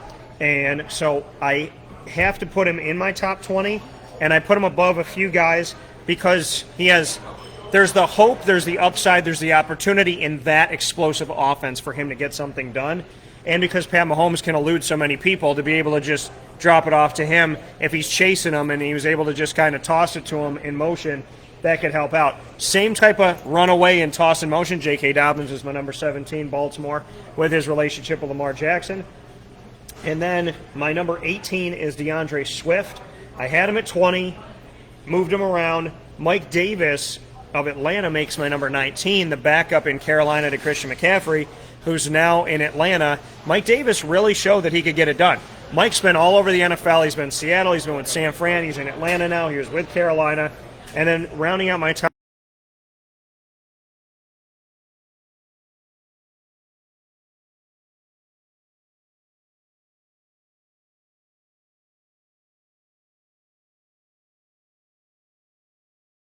I have honorable mention, and I want to mention these gentlemen because I couldn't put either one of these on a different line. They were like my number 20, 21. I'll put them at 21 because 21 is my favorite number and they come from my team. So number 21, on the same line for a tie, James Robinson, Travis Etienne Jr. I put them both there, and then I also have rookies Javonte Williams out of Denver and Michael Carter out of the Jets, both from Carolina. Javonte above Michael Carter because he's in a better situation. Not that Denver's better than most, but almost everybody's better than the Jets. Yes, that used to be a thing that I used to track all the time. Like, if I drafted a defense the following week, I was wondering who's playing the Jets because that's who I was going to pick up as I stream defenses. But, it's good to have guys like you're talking about that can just be near the top 20. These are guys you want to steal at the end of your draft. My next 5, if you would, I'm going to go with Hunt, Kareem Hunt, Henderson from the Rams, ETN, like you said, Mike Davis, and a Myles Gaskin. And let me sneak one more in there, a Chase Edmonds, because he's going to have every opportunity to fail. I don't think he's going to, though. So these are all guys that you could steal late in your draft because everybody's like, oh, well, they're not top 10, they're not top 12. That's okay. In the 9th round, when you're snatching these guys up, you're going to be in the championship game if you make good moves like that. Yeah, and it's important for you to make these decisions and to be smart about it and kind of know, what's going on. So I definitely appreciate what we're able to bring to you here on Wake Up Call with Dan Tortora, where sports meets that thing called life. We're going to take a step aside as we ran through our top 20 and change of the fantasy running backs for 2021. As we get set for our draft, we are live from iDrive here at Hooters on 8801 International Drive in Orlando, Florida. Wake Up Call with Dan Tortora's Florida in Focus Week, and Mike, Sofka, and I bringing you all of your fantasy football advice, and we're doing it ahead of the draft that we're doing tonight here, same place, right here at Hooters at 7 p.m. tonight, Wednesday, August 18th. We are celebrating our 10-year anniversary because we didn't get to do it last year, and our 11-year anniversary because ain't nobody going to take anything from me in that case. So like Paulie D says on Jersey Shore, I'm going to have the wing. Well, I'm saying it a little bit different because I go to Hooters for wings. So I'm going to have the wings hold the COVID is what I will say. We'll take a step aside for a fast break here from Hooters. Wake Up Call with Dan Tortora. Plenty more coming up. We go to the receivers and the tight ends next. Can you name 10 tight ends in the NFL? I submit that you cannot, so get off of Tim Tebow's back. We'll be back right after this here on Wake Up Call with Dan Tortora. Check out Winning Fantasy Football, the group on Facebook and on YouTube. Check out Winning Fantasy Football. Daryl Henderson, I was so high on a couple years ago, and then you just talked about him, and Greg, our every week listener, whether he's fishing, on vacation, or wherever he's at, he said Henderson's flying up the draft board. So there you go, Mike. If you're not 2 steps ahead, you're 1 step behind. I talked about this guy 2 years ago. That's correct. So get on it, folks. And, where is he from? Memphis. Mike Norvell, again, making it happen every single year. Shout out to Mike Norvell. We'll be back right after this fast break.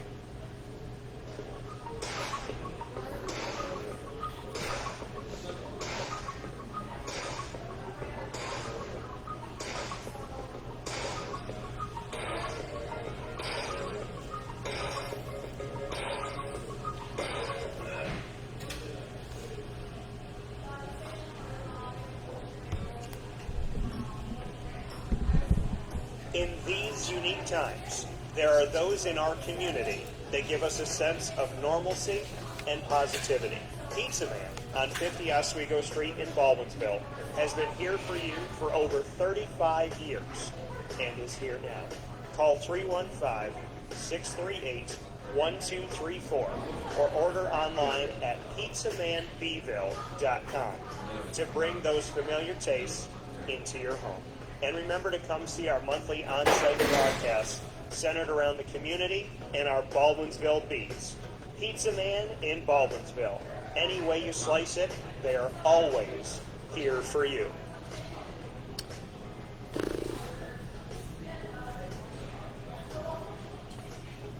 This is Jimmer Sikowski, owner-operator of Chick-fil-A Cicero, 7916 Brewerton Road in Cicero, right in front of the Home Depot. I had a deep feeling that God wanted me to do something bigger with my life and to help people, help others. I kept putting Chick-fil-A in my life, and I realized as I was going through the franchise selection process that positively impacted the lives of others was really core to what we do here at Chick-fil-A. First of all, it starts with the food. The food is brought in fresh daily, and we bring in local produce. We prepare to order in the kitchen. We hand bread our chicken. We hand spit our milkshakes. It's great food. It doesn't taste like fast food. I think the second thing is the way people feel when they come in a Chick-fil-A restaurant. It's different. We try to treat people with intentional kindness here, which is very different and deeper than good customer service. And so I think it feels remarkable for most people to come in a Chick-fil-A restaurant. And then lastly, the impact that we try to have in the community is very different. It's a big part of the expectation of every operator of a Chick-fil-A restaurant is that they're actively engaged with the community, they're a leader in the community, and they're making a difference. When they realize that what we're striving to do is to shine a little light in their life, that's a very, very different experience than you will have in any other quick service restaurant. And it's that remarkable experience that I think people will emotionally connect with. I'm George Townsend of Honda City. What's a good advice for buying a new car? The true cost of owning a new car is determined by the appraised value when you trade it. No vehicle appraises higher than a Honda. Next, look for low APRs and deep discounts. You also want low maintenance costs and great fuel economy. That's why my advice to you is to buy a new Honda. Looking for you, visit our Honda Certified Used Car Center. Honda City, 7140 Henry Clay Boulevard, Liverpool, or HondaCity-CNY.com. Don't shop at Honda City. Our corporate purpose at Chick-fil-A is to glorify God by being faithful stewards of all that's entrusted to us and to positively influence all those who come in contact with Chick-fil-A. And what became increasingly clear from our success in Cicero is that people love Chick-fil-A. And also I think we recognize that we had a great opportunity to grow the brand brand and grow our platform. I felt incredibly grateful when I was selected to be a Chick-fil-A operator. I think what it's meant for me, what I've come to realize on a very deep level is that this is a calling for me. It's not a career. It's not a job. The Lord called me to be a Chick-fil-A operator and to use these restaurants to glorify Him and to positively influence other people. I'm blessed. I'm very blessed. Head to Chick-fil-A Clay on 3974 State Route 31 in Liverpool, New York.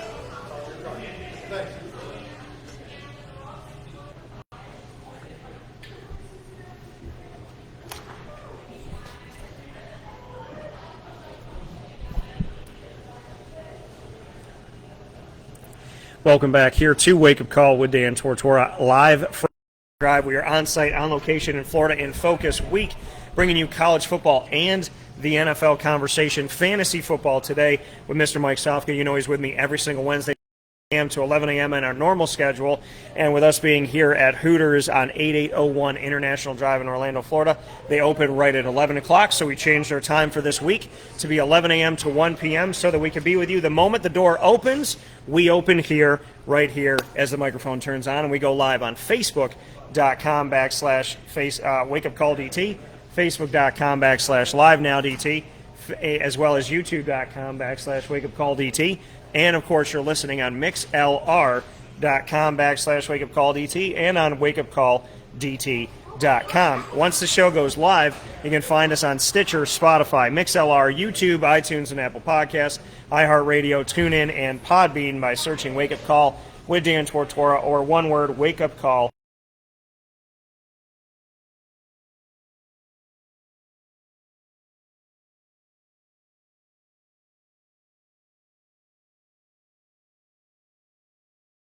Click join. We'll bring you in.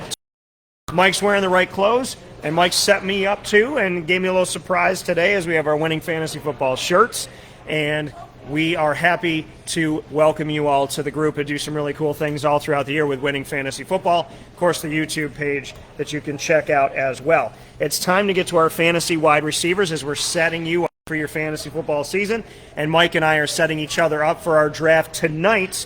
So everybody that's in our draft that's known us for over a decade, I hope that you watch this after tonight. That's what I'll say. We're going to go one. We're going to do it by fives like we did with running backs. So 1 through 5, 6 through 10, 11 through 15, and 16 through 20. These are our rankings of the wide receivers in fantasy football for 2021-2022. Mike, 1 through 5, take it away. Yeah, before I do that, I just want to say living in Florida is beautiful, and it's usually beautiful outside. It's very beautiful inside at Hooters today. I just got to say that. All right, I'm going to jump right into the wide receivers. Devonte Adams, how can I not have him ranked number one? There are a few people out there I follow along with to see how I'm doing on my rankings that don't have him number one. And okay, because, well, the top 3 or 4 could all be number one on somebody's list, I'm sure. But Devonte Adams, he has that chemistry with Aaron Rodgers. They still have the dynamic running back. And there's a drop-off at wide receiver after Devonte Adams. That means he is the man. He's the guy that's going to get the targets. That's who you want. Tyreek Hill, fastest guy in the NFL. I'm sure that's not the case anymore. There's a couple other 4.29 guys out there, but we were on him 5-6 years ago. This is a guy who I like a lot. He drives that Kansas City offense to where all of a sudden you don't see him, then all of a sudden, boom, there's a 60-yard play. Boom, there's a 20-yard breakout play. There's a screen that they throw to him, wide receiver screen, and he catches it, and then the yak he has is incredible because he's so fast. Yeah. Number 3, Stephon Diggs. Stephon Diggs, number 3. I think he's developed a great relationship with Josh Allen so far after 1 year, and I think Stephon Diggs is worthy of being the number 3 wide receiver for your fantasy team. I'm looking at Hopkins. Are you kidding me? That was the worst trade ever for the Houston Texans. How can you send DeAndre Hopkins? It was like the Jack and the Beanstalk story. Oh, but I got these beans. Yeah, no. DeAndre Hopkins, that's a better situation for him in Arizona right now. DeAndre Hopkins, number 4 on my list. And then the departure of Julio Jones brings Calvin Ridley right up to the top. As a rookie, he was able to step up immediately and get a lot of touchdowns. Jones was getting all the yards, but Ridley was getting all the touchdowns. Now Ridley's the man, and I think he's going to be capable of that. However, he is going to lose some targets to the new Kyle Pitts who's just come in. So I think that he's got a dynamic situation there. I think he's worthy of being the number 1 wide receiver on your fantasy team. Yeah, your top 5 is right there with my thoughts for the most part. Some are in the same spot. Some are a little bit different. My number one is part of one of the most lopsided trades in all of the NFL history. Maybe all of sports, probably all of sports history. There are very few sure things in life. As I found out as a single man in relationships. Professional wrestling. Yeah. Professional wrestling. There's no sure things when you're dating. So I will tell you that much. So professional wrestling and dating, it's all fake. But besides that, I love you wrestling. I'm joking. But it's wrestling to me, choreographed is more real than dating. So I would rather wrestle than date right now. So that's where I'm at. I would say though, with very few sure things in life, one of the sure things that we knew the day that it happened, that I went on the air and I said to you, Mike, listen, somebody won and somebody lost. So we won a little bit, we lost a little bit, we'll be okay. You traded a different position for a different position. DeAndre Hopkins, arguably the number one receiver in the nation, which I still have him there. David Johnson, a guy who lost his job to multiple people in Arizona. Lost it to Kenyon Drake, people.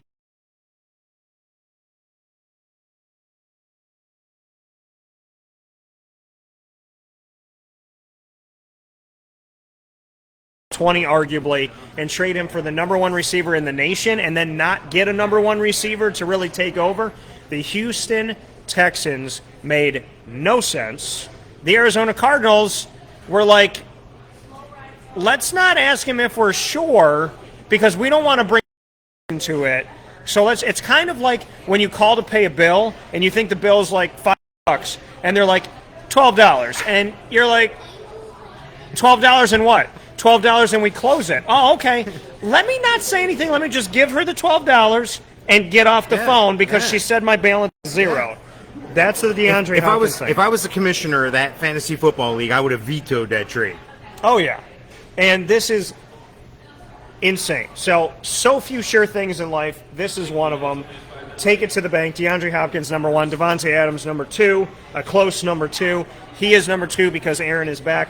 Tyreek Hill, the speedster, is 3. Stephon Diggs, by the numbers, is in the top 3. I got him in my top 4 with Buffalo. And number 5 is the same as you, Calvin Ridley of Atlanta, just because I want to see what he does with Kyle Pitts. So that makes him number 5, 6 through 10.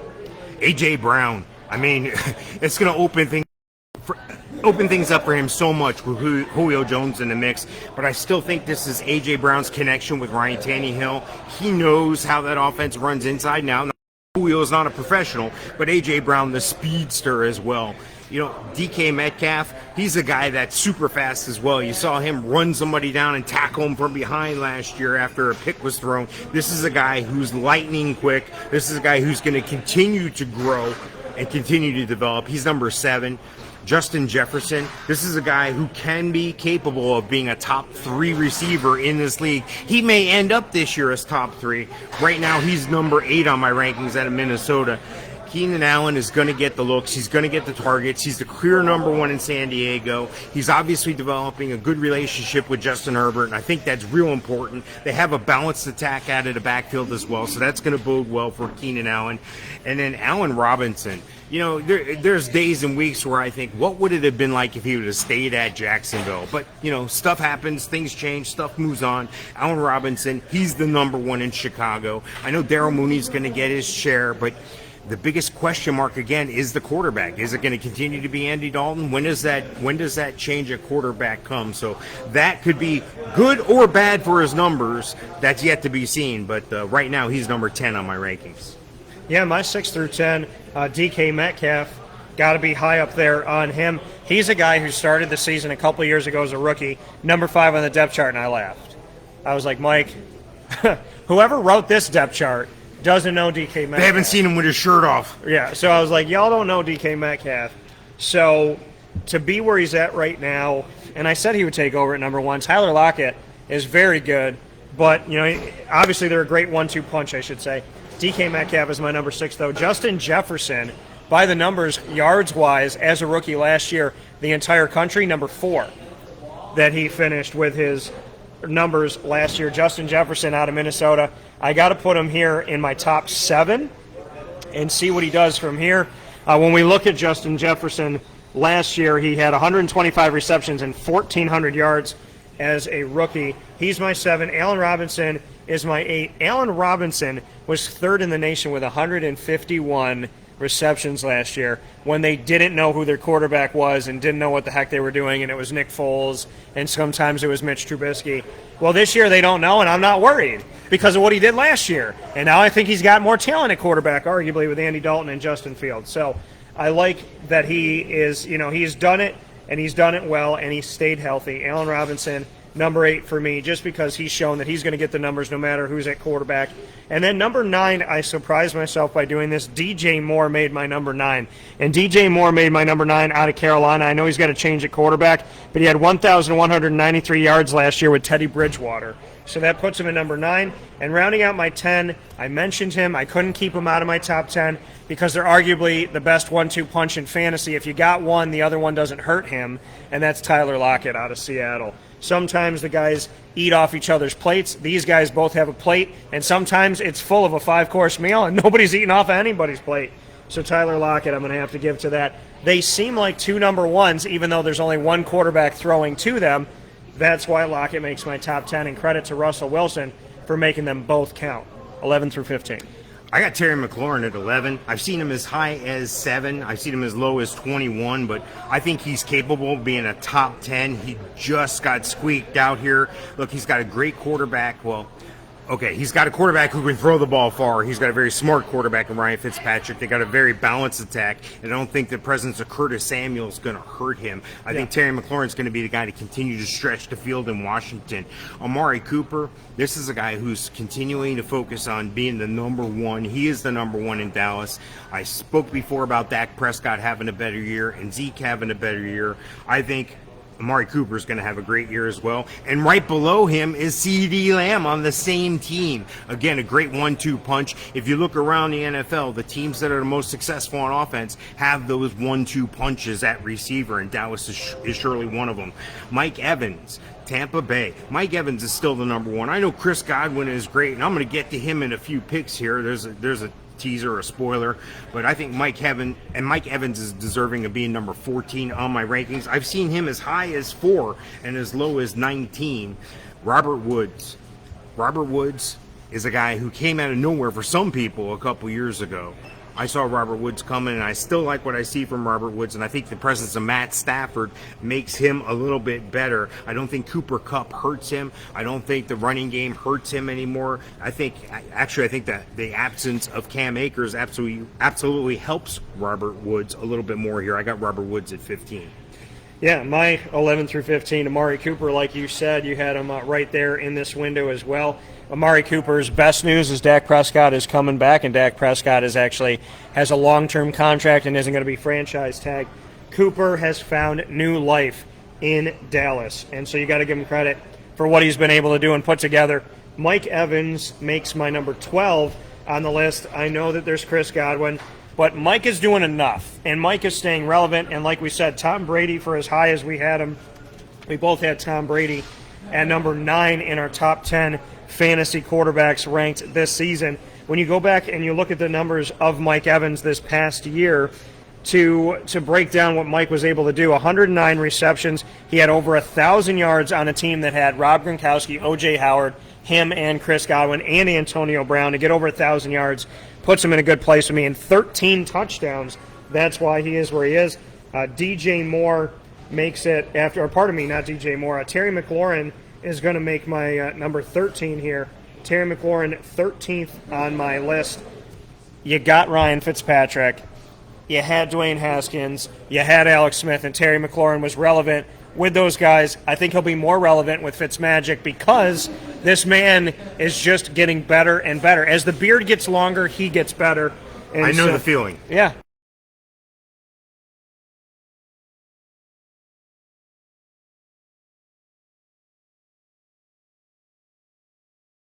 Number 14 is Robbie Anderson because Robbie is coming off of a year with Teddy Bridgewater. Now he has a guy who he knows so well, and Sam Darnold. Arguably, Sam's favorite target with the Jets was Robbie Anderson. Now he's got him back, and they're able to work together. Robbie's got a year in the system with Matt Rule, and you know, Matt Rule's got the connection to Temple, so does Robbie Anderson. Now we have Sam Darnold, so you got coach connected to quarterback, connected to receiver, could bring a tandem tandem of a tandem to work things out here, a little trifecta for Robbie Anderson. And number 15, I got him a little bit lower than you, just because I'm a little bit concerned of the Julio Jones and what that's going to look like. But A.J. Brown out of Tennessee, numbers-wise, didn't do a bad job here this past season. When we go back and we look at A.J. Brown's numbers here and break it all down, I mean, A.J. Brown wasn't fantastic, but, you know, he's a guy who obviously has upside. He's young in the game with this team with Tennessee. So when we take a look at A.J. Brown coming out of this season, he was able to have over 1,000 yards, 1,075, had 106 receptions, and had 13 touchdowns. So he makes my top 15. You might say, Dan, with numbers like that, how did he dip so low?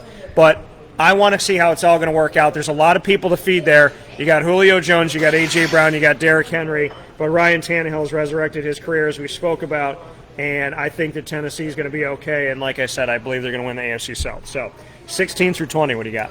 16, I got Tyler Lockett. He seems to be the steady Eddie guy. DK Metcalf doesn't really hurt him that much, and Tyler Lockett is a guy who can continue to do great things with Russell Wilson. I've seen Tyler Lockett as high as number 8, as low as 26. I think I'm comfortable with where he is on my list at 16.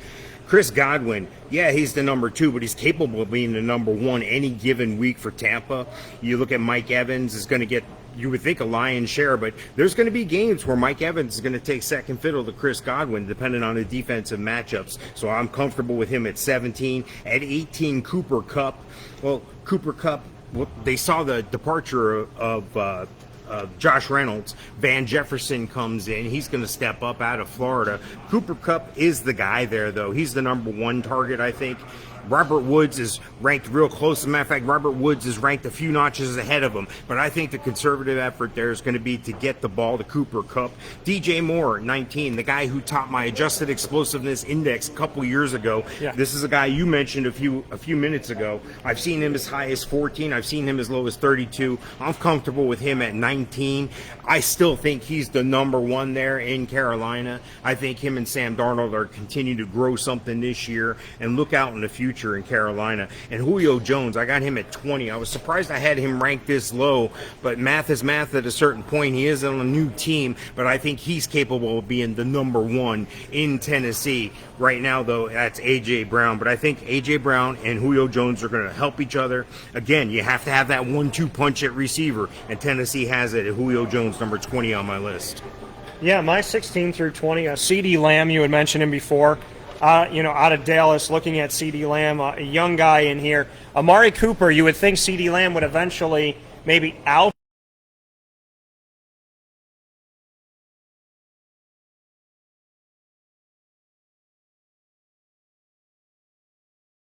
receiver, running back. Sometimes they take their foot off the gas. Amari signs, a 5-year was like $100-something million, and he just kept going. He got better. Arguably he's better. He's better than he was in Oakland, and he did a lot of good things in Oakland. Amari Cooper got paid and kept CeeDee Lamb at bay, which says a lot here. And CeeDee Lamb's numbers last year still looking good, and seeing what he was able to do. I like CeeDee Lamb's numbers, and I liked what he put forward. So, ultimately, I think that CeeDee Lamb, putting him at number 16, makes sense for me. Him or Amari Cooper, I think you're going to be happy with whichever guy you get on your team. And CeeDee Lamb last year had 935 yards and had 5 touchdowns. And I want to make a correction here. A.J. Brown had 11 touchdowns.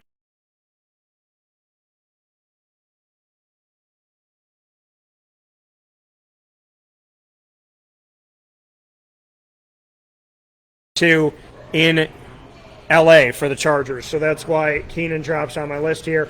Right behind him is another L.A. guy, but the other team, Cooper Kupp, who you just mentioned recently. Cooper Kupp makes it here. When he's healthy, he's the 1.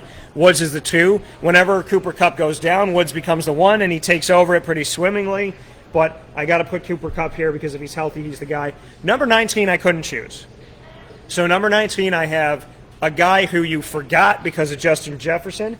But last season, I want to make a very healthy note here that you may have forgotten this man, but you cannot forget this man, and you can't forget him because by touchdowns, he had 14. and that's Adam Thielen of Minnesota, who was a lot higher on my list last year, and I believe Mike's as well. The other guy that I put on the 19 line right there with him, because I can't choose, is Chris Godwin out of Tampa. And number 20, rounding it out, is Julio Jones, because he's on a new team, but he's still really good, and he's there on Tennessee, who has a lot of weapons. Julio's going to help out Henry, AJ's going to help out Julio, and back and forth and over and under and all the good stuff. So Julio rounds it out, but mind you, that means that I didn't mention Robert Woods, who you mentioned. We also didn't mention any of the young receivers in Jacksonville or Marvin Jones Jr. who's there. We haven't mentioned T. Higgins. We haven't mentioned Juju Smith-Schuster and Deontay Johnson. There's a bunch of guys on this list. Brandon Cooks, who did not make our top 20. Jerry Jeudy and Cortland Sutton of Denver, two very talented guys who don't know who their quarterback's going to be, because John Elway's a really good quarterback, but for some weird reason, he can't find one. So, and I guess that's not his job. His job was to play quarterback. His job wasn't to find one. And some quarterbacks aren't good GMs, and some GMs aren't good quarterbacks. So maybe that's the case. Hopefully they can figure it out with Drew Lock and Teddy Bridgewater. But I'm looking back at our top 20, my top 21, and I find it very interesting that a bunch of these guys that used to be top 4, top 10, top 15 didn't even make our list, like the Jujus, like the Jerry Judys, like the Cortland Suttons. But that just goes to show you there's a lot of talent that's out there at wide receiver this year. There's going to be some guys that we left off here that are going to sneak into the top 20 by the end of the year. T. Higgins is a possibility. Jamar Chase is a possibility. Yeah. Brandon Ayuk, Chase Claypool, if he clears the injury protocol today, and Juju Smith-Schuster, like you had mentioned. Adam Thielen, I had at 21, just outside the top 20. So just because we didn't rank these guys in the top 20 doesn't mean they're not worthy of a position on your team. It's just based on the current projections that I have right now, this is where they land. Absolutely. They're coming from Mike Sofka of Hall of Fame FantasyFootball.com, as well as both of us of Winning Fantasy Football. Check out the Facebook group. For those of you watching on Facebook Live, you can do that right now because you're on Facebook.com/LiveNowDT or Facebook.com/WakeUpCallDT, and you can check out the Winning Fantasy Football group while you're on Facebook. You can get that on the app. You can get that on your desktop, your laptop, all the good stuff. And, of course, you are watching on YouTube.com/WakeUpCallDT, where you can find Winning Fantasy Football there as well. We'll take another step aside as Wake Up Call with Dan Tortora is live from iDrive. We are here at Hooters, 8801 International Drive, all week long, Monday, August 16th to Friday, August 20th, kicking off the football season, live from iDrive. It is Florida in Focus. Dan Tortora, Mike Sofka, back right after this to give you our final list, which are our top 20 tight ends. And that's coming up right after this fast break.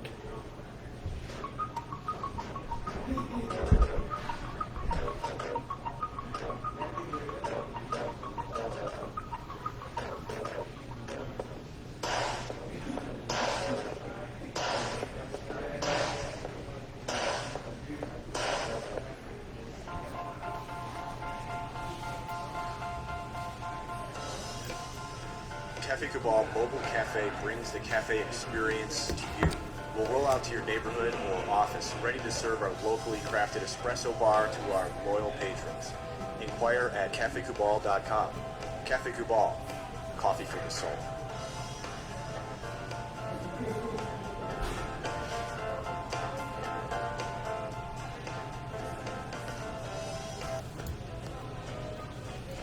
Hi, this is Amy from Mother's Cupboard, home of the whole frittata. We are open daily 6 a.m. to 1:30 p.m. For takeout orders, call 315-432-0942 and tune in to Wake Up Call with Dan Tortora for our monthly food challenge and try our Wake Up Call signature menu item available 7 days a week. Here at Mother's Cupboard, we are Central New York, and it's our honor to serve you.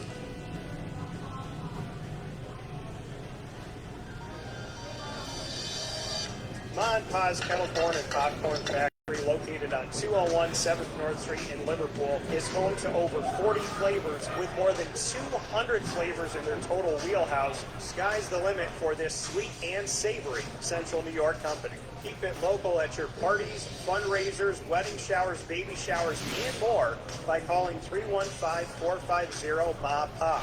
That's 315-450-6272 for popcorn bars with custom flavors and colors at your upcoming event. Make sure to visit them on 201 7th North Street in Liverpool, New York. And for more information, go to maandpazsnacks.com.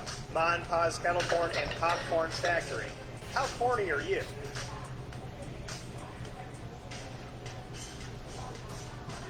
Here at Progressive Dental, we understand the importance of regular dental visits and preventive care. Cleanings and checkups are essential to good oral health. We have multiple locations in the Southern Tier, so come visit us in Binghamton, Enwell, Kirkwood, Montrose, and Norwich.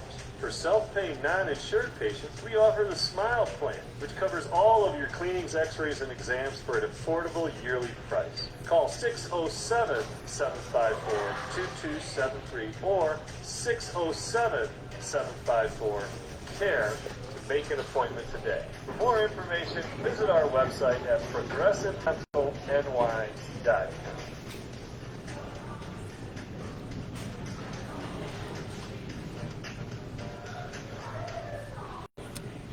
The Millhouse Market, located on 3790 New York 13 in Pulaski, New York, is worth the drive every time. Make sure you make your way out to the Millhouse Market, but download the app before you do that at the Google Play and Apple App Store.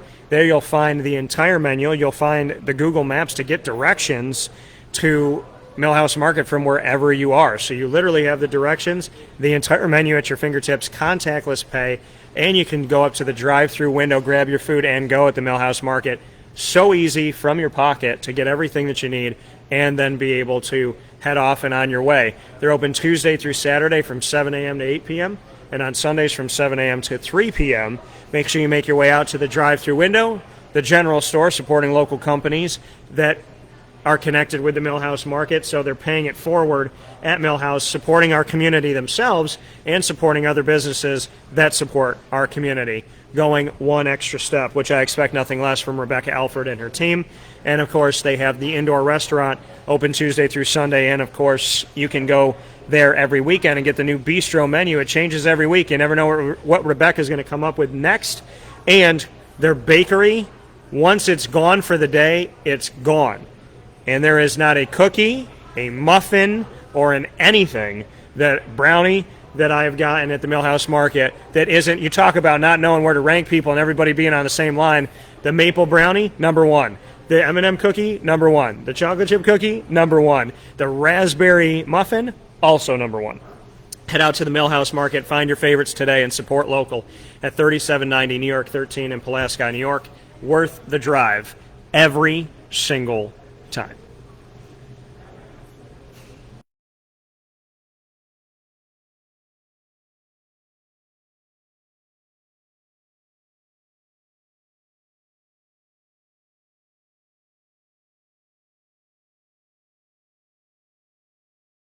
Here, the girls are here, the fantastic girls that we've had throughout this.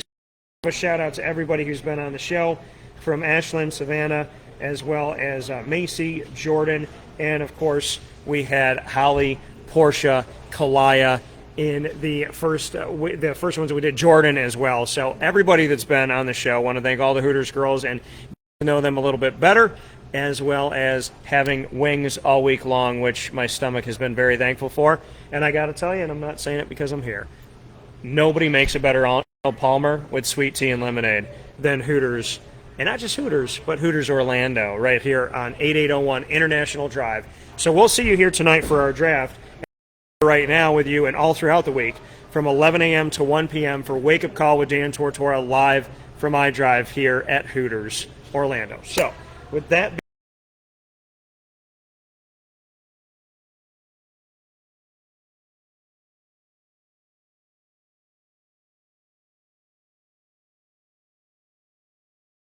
we're going to do 1 through 5, 6 through 10, 11 through 15, and 16 through 20. Mr. Sofka, I'll let you go first.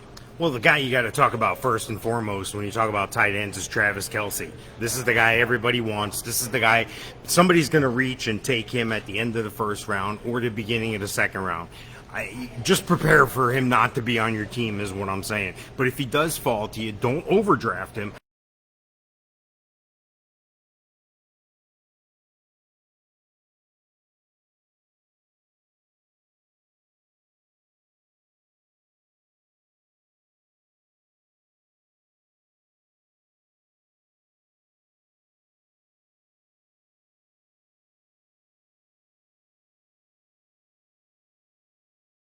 He's got some other guys to account for, Travis Kelce and Darren Waller.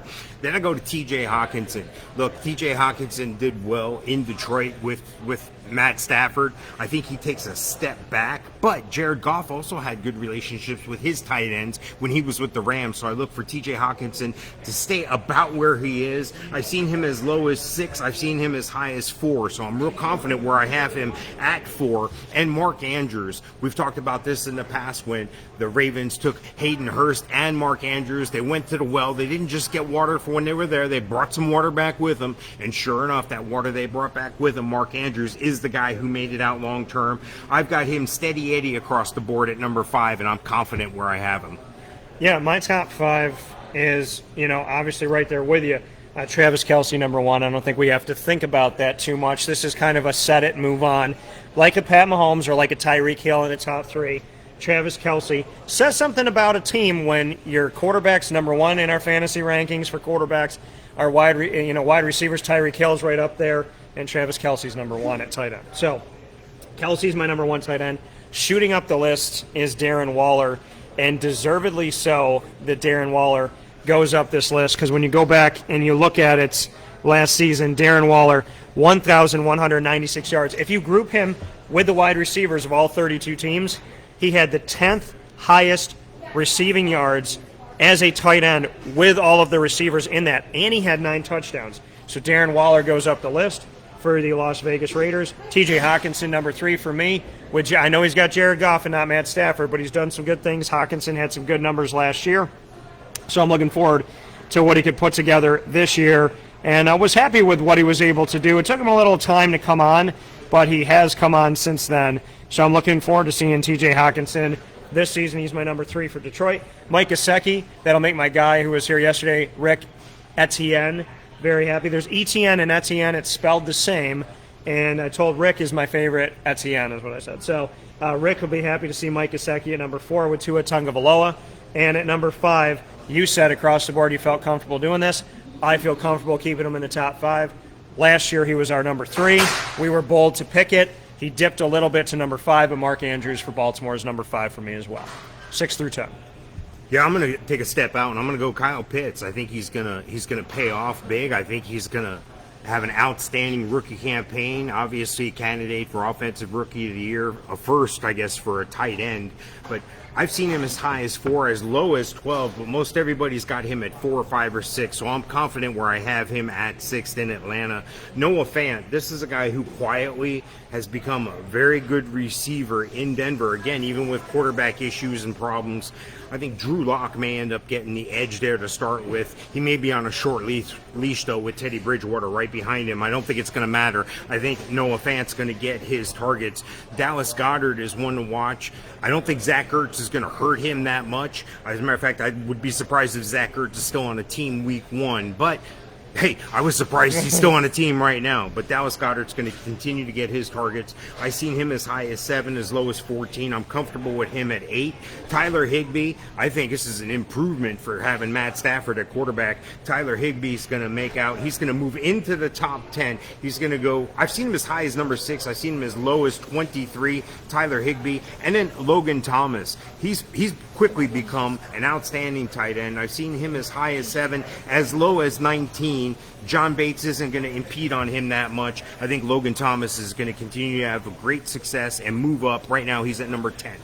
So we're giving our fantasy rankings. We are back here with Ashlyn of the great state of North Carolina. I have to say that you had the best exit of any Hooters girl yesterday when you just waved and you disappeared. And as Rick said, you did a nice little magic trick. So did you know you were going to do that before you came up here? No. Okay. This cord kind of blocks me from walking, so I had a duck. And you did it so effortlessly, but it looked great on camera, so I got to give you a shout-out for that. Thank you. And we have to shout out Mom, because she's really good at being an FBI agent on the internet, and she found your video immediately on our social media. Yep. So can we tell everybody Mom's first name? April. April. So shout out to April. What do you want to say to Mom? Love you. Okay. Perry, Mom's back at home. Mm-hmm. How does she feel about you being in Orlando? She hates it. Okay. like any North Carolinian mom, Yep. they hate when you leave home. Mm-hmm. Does she come to visit? Will she come to visit? Yeah, she's coming next week. Oh, okay. So you've been here 3 weeks, so she'll be here within a month. Yeah. Yeah, that's also a North Carolinian thing. So Mike wasn't here yesterday. Rick was in here. So, Mike, you can ask any question. We've done, like, music, movies, some different stuff. I'm going to let you throw one to Ashlyn here before we jump into some of the other things. All right, you're going on a long road trip. What song are you listening to, or what band are you listening to? Ooh. Talked about Justin Bieber yesterday. Oh, yeah. Well, thank you for being here, Justin Bieber. Come on. Anything EDM, really. The glow stick thing while you're driving? Oh, yeah. Okay. All right. Fair Rave enough. while I'm driving. So we're talking about fantasy football. Mike and I do this every single week. We do the Fantasy Football Power Hour. We've been doing it for years, and we'll be drafting here tonight. Have you ever played fantasy football? Nope. Do you know anything about fantasy football? I know that you pick teams. Yes, you make your own team up of players of all different teams. Yes. Yeah. Do you rank them? We are currently ranking them. So we rank the quarterbacks, the running backs, the receivers, and the tight ends. Okay. That's what we're doing. Do you have a favorite team? I don't know if we talked about this yesterday. I like the Vikings. Okay, you like the Vikings. So do you have a favorite player on the Vikings? Oh, I don't know all that. Okay. Well, Dalvin Cook played for FSU, so he's the running back for Minnesota now. He's a guy to know. Justin Jefferson, Kirk Cousins. Take that with you. So when you say you're a Vikings fan and somebody in here that you're serving or whatever says, yeah, prove it, Justin Jefferson, Dalvin Cook, Kirk Cousins. Use that. You don't have to tell them I told you. This is coming from you, Ashlyn. So we got into a lot of stuff yesterday. You've been here for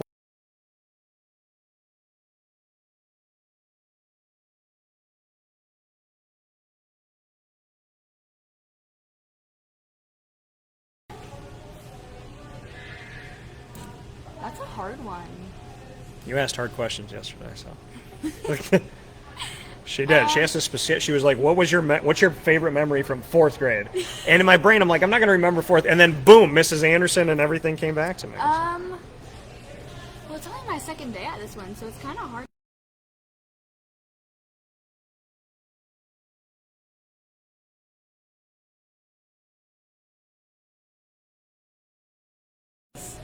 Where the cell window's at, because here it's in the kitchen, but back home it was in the middle of the restaurant. And you're back home. You were in Jacksonville, North Carolina, Yeah. right? Which is strange because I'm a Jacksonville Jaguars fan, and there's a Jacksonville, North Carolina. I know we talked about how you moved and you love it here, but your top 3 favorite things about Jacksonville, North Carolina? It's near the beach. Okay. That's pretty much all there is. Family. Oh yeah, family. Family. Sorry, Mom. Probably family. And my dogs. And your dogs. So how many dogs do you have? 4. Wow. What are they? I have a Chihuahua, Okay. a Golden Retriever, and 2 Pit Bull Great Dane mixes. And their names are? Axel, Aria, Sugar, and Lily. So Lily, I have a Lily. Really? I do. Lily's Now the Chihuahua. Okay, so Lily's my small dog too. I'm going to show you Lily. I got to find Lily. Hold on. But Lily is very tiny. And do I have a good one of Lily? Let me see here. So she's 10 pounds. This is Lily.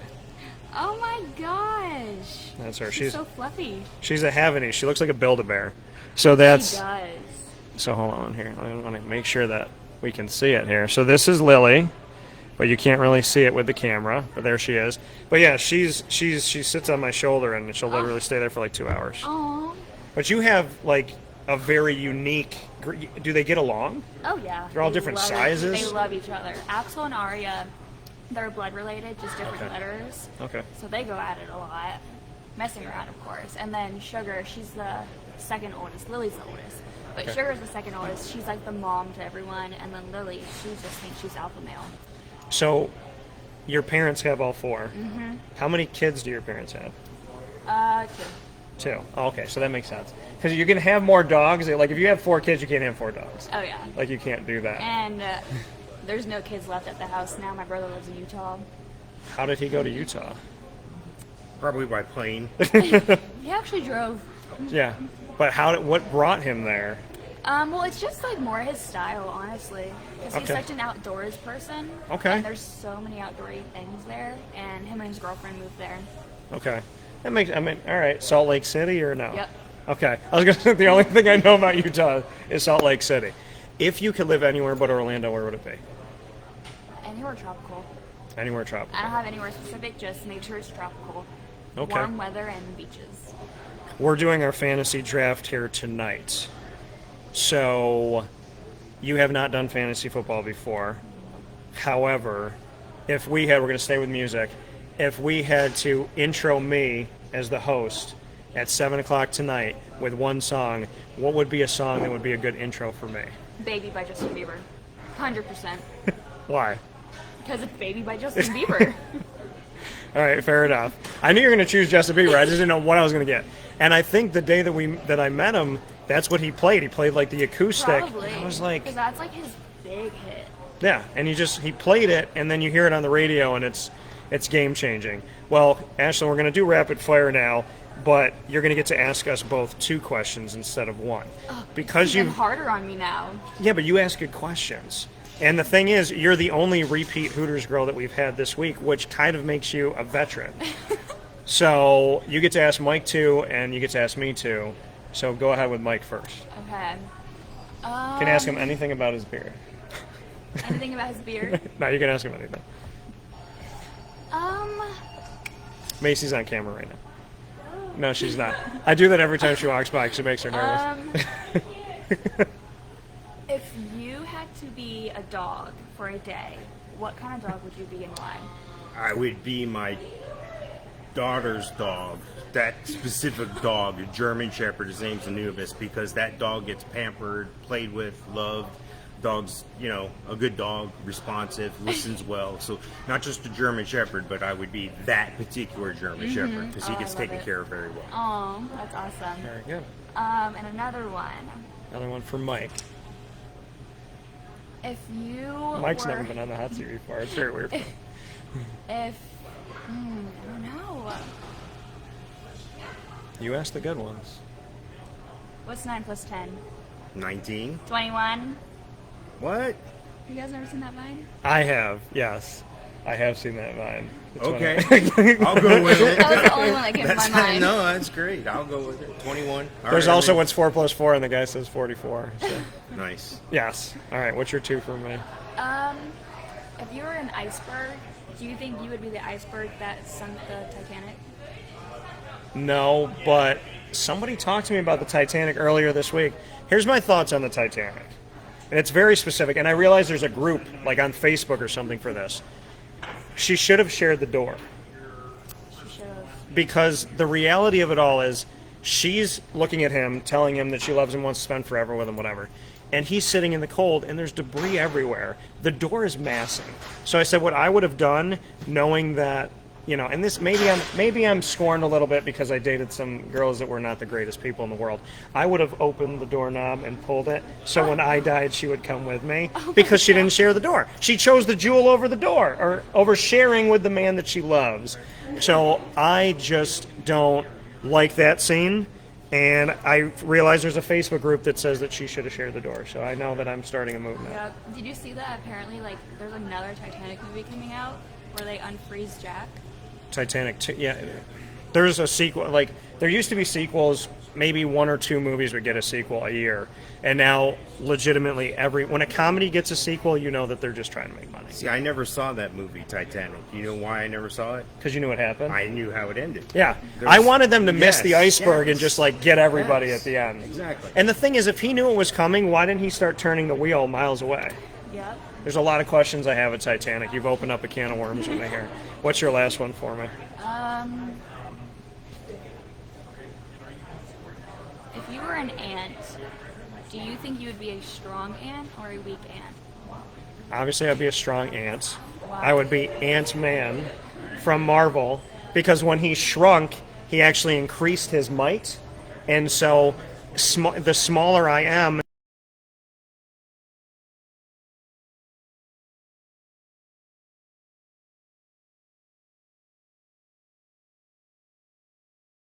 I never thought I'd be asked.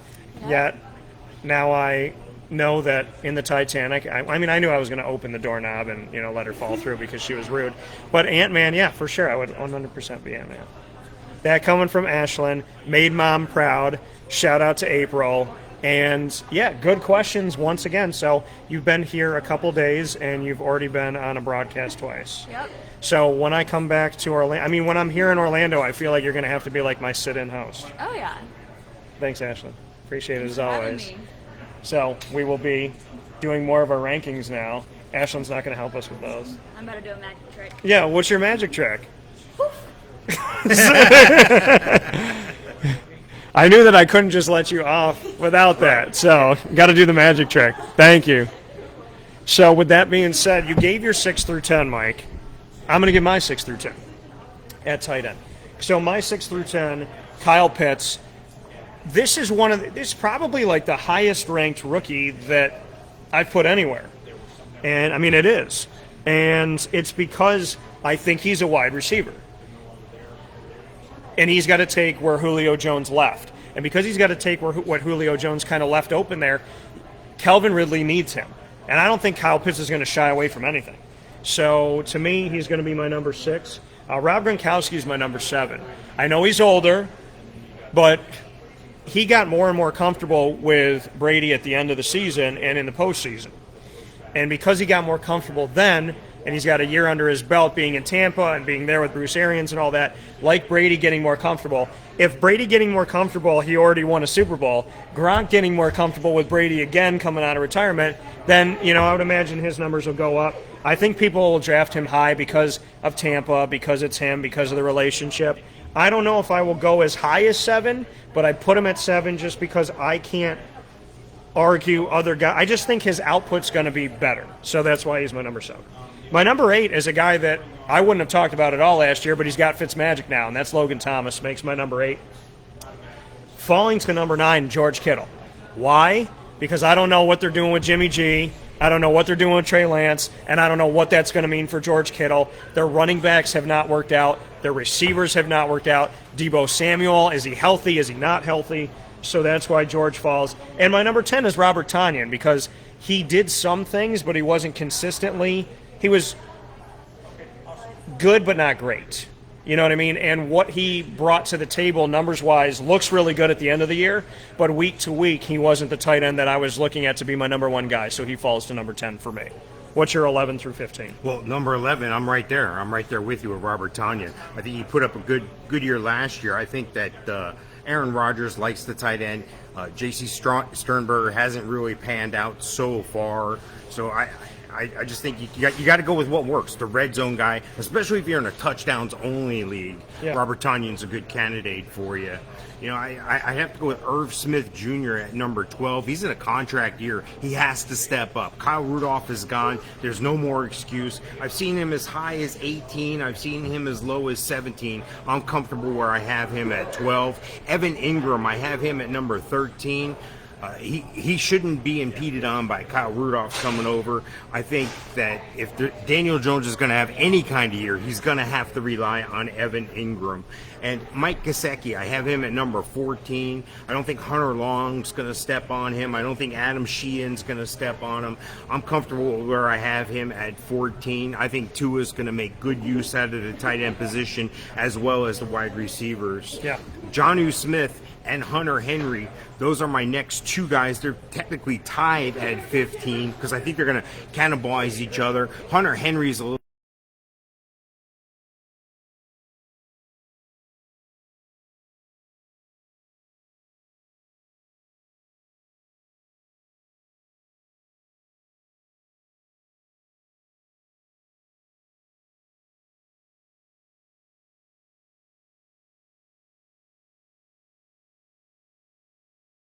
bad.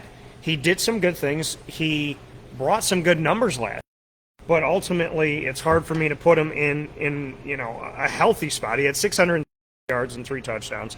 But not knowing who the quarterback's going to be obviously dropped Jerry Jeudy and Cortland Sutton out of our top 20 for receivers. So it drops Noah Fant down here a little bit. He just drops to 11 instead of out of the top 20 because there's not enough tight ends to put out there. Number 12 for me is Evan Ingram of the Giants.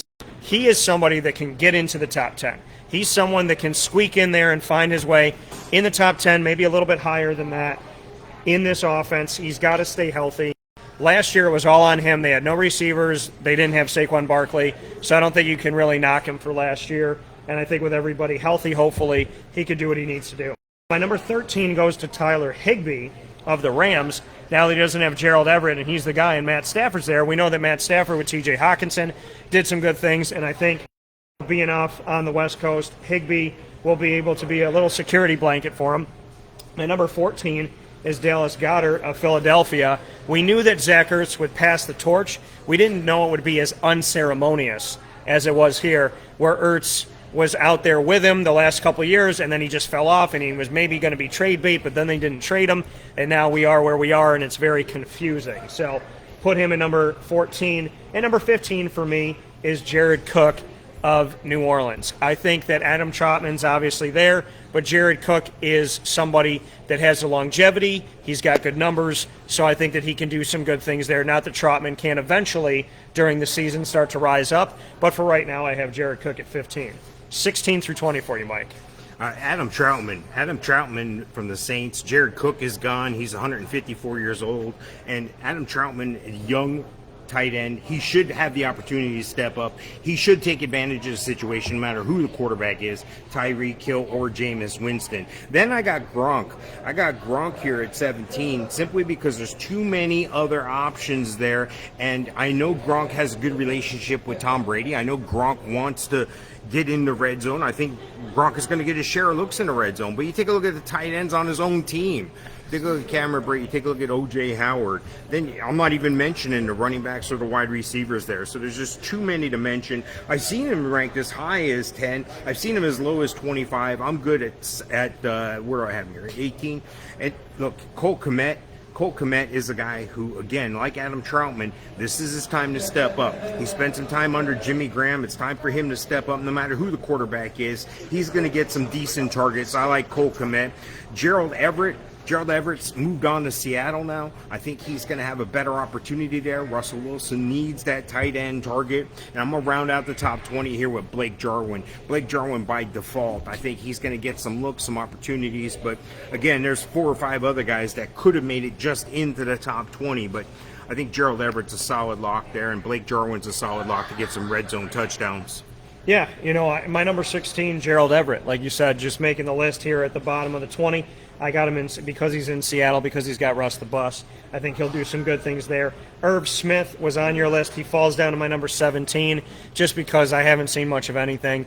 I liked what Kyle Rudolph used to be, but he was inconsistent. Irv Smith is not – Kyle Rudolph's best is a long way from what Irv Smith's shown me so far. That's why he's 17. Anthony Ferkser of Tennessee I have at 18 because Ryan Tannehill's got to go to someone. He doesn't have Delaney Walker. He doesn't have Jonnu Smith, so that puts him there. And my 19 and 20 are back-to-back, Hunter Henry and Jonnu Smith of New England. I don't know who their quarterback's going to be. I imagine by week 7 it's going to be Mac Jones. Cam Newton might be involved here in the beginning for the first few weeks. But Hunter Henry and Jonnu Smith, 2 former number ones. Hell hath no fury like a Belichick scorned. He spent a lot of money within the first millisecond of free agency. He got Hunter Henry, he got Jonnu Smith. So they're back-to-back for me. Someone will show themselves out. I don't know if both of them will have a great year, but they're at the bottom of my top 20 because it's a question mark right now who's going to do it, but you would imagine that at some point somebody's going to get it, and I think they're better served with Mac Jones as their quarterback at that point. So with that being said, we are going to take our final step aside here. This is Wake Up Call with Dan Tortora live from iDrive, giving you our fantasy football rankings for quarterback, running back, wide receiver, and tight end ahead of our draft tonight at Hooters of iDrive right here on 8801 International Drive in Orlando, Florida. We draft in here at 7 o'clock in Mike Sofka, Hall of Fame, fantasyfootball.com, and the Winning Fantasy Football group and YouTube channel. So we'll take a step aside and be back right after this.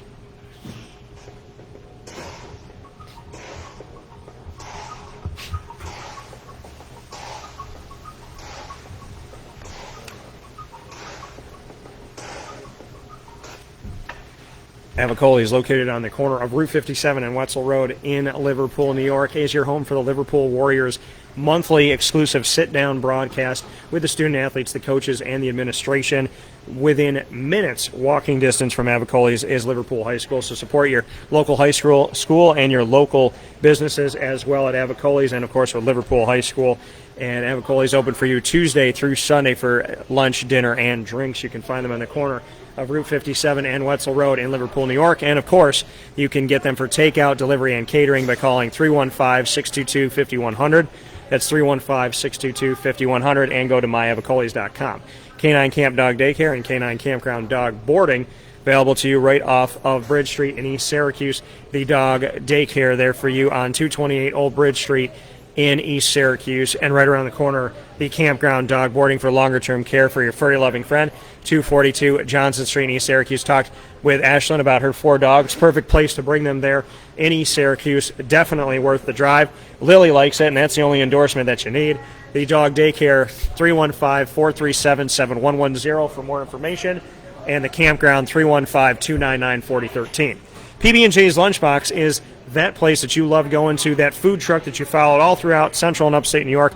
Well, now their Streetside Cafe is open and centrally located minutes from Destiny USA, the highway, the thruway, and Onondaga Lake Parkway. When you're jonesing for their food, you can find it Monday through Saturday from 9 a.m. to 7 p.m. Breakfast, lunch, and dinner served daily. Breakfast for dinner, dinner for lunch, whatever you want at PB&J's Lunchbox. They have the traditional favorites, and they have a very eclectic menu as well. For those of you that like to think outside the box, grilled peanut butter and jelly is award-winning, Philly cheesesteak wrap, the barbecue chicken quesadilla, and so much more at PB&J's Lunchbox, 663 Old Liverpool Road in Liverpool, New York. And, of course, Victory Sports Medicine and Orthopedics. I've trusted them for almost a decade with dealing with my body, and when it comes to preventative care, rehab, physical therapy, and surgery, look no further than a place that knows that every single day is one step toward your own personal victory. Dealing with injuries from head to toe, Victory Sports Medicine and Orthopedics wants to see you today. Led by Dr. Mark Petropoli, this team does something that so few places do when it comes to being a doctor, and that is listen, care, and walk you through the process. That is why I would tell anybody to go to 315-685-7544 on your phone and hit send, because you want to talk to Dr. Mark Petropoli and the team about your injury today. 315-685-7544 for Victory Sports Medicine and Orthopedics. With that being stated, Wake Up Call with Dan Tortora live from iDrive, Hooters, Orlando, 8801 International Drive.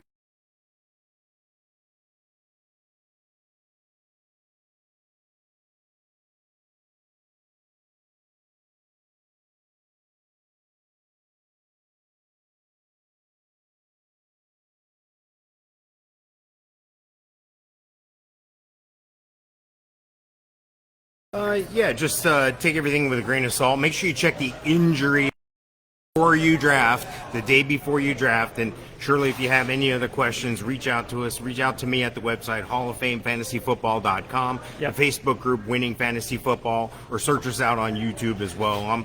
I answer questions. I've been in drafts against other people, and other people come up and go, what do you think? Who do you think I should take? And even though that's counterproductive for me, I do give the advice. So I'm happy to answer any question anytime and help out any way I can.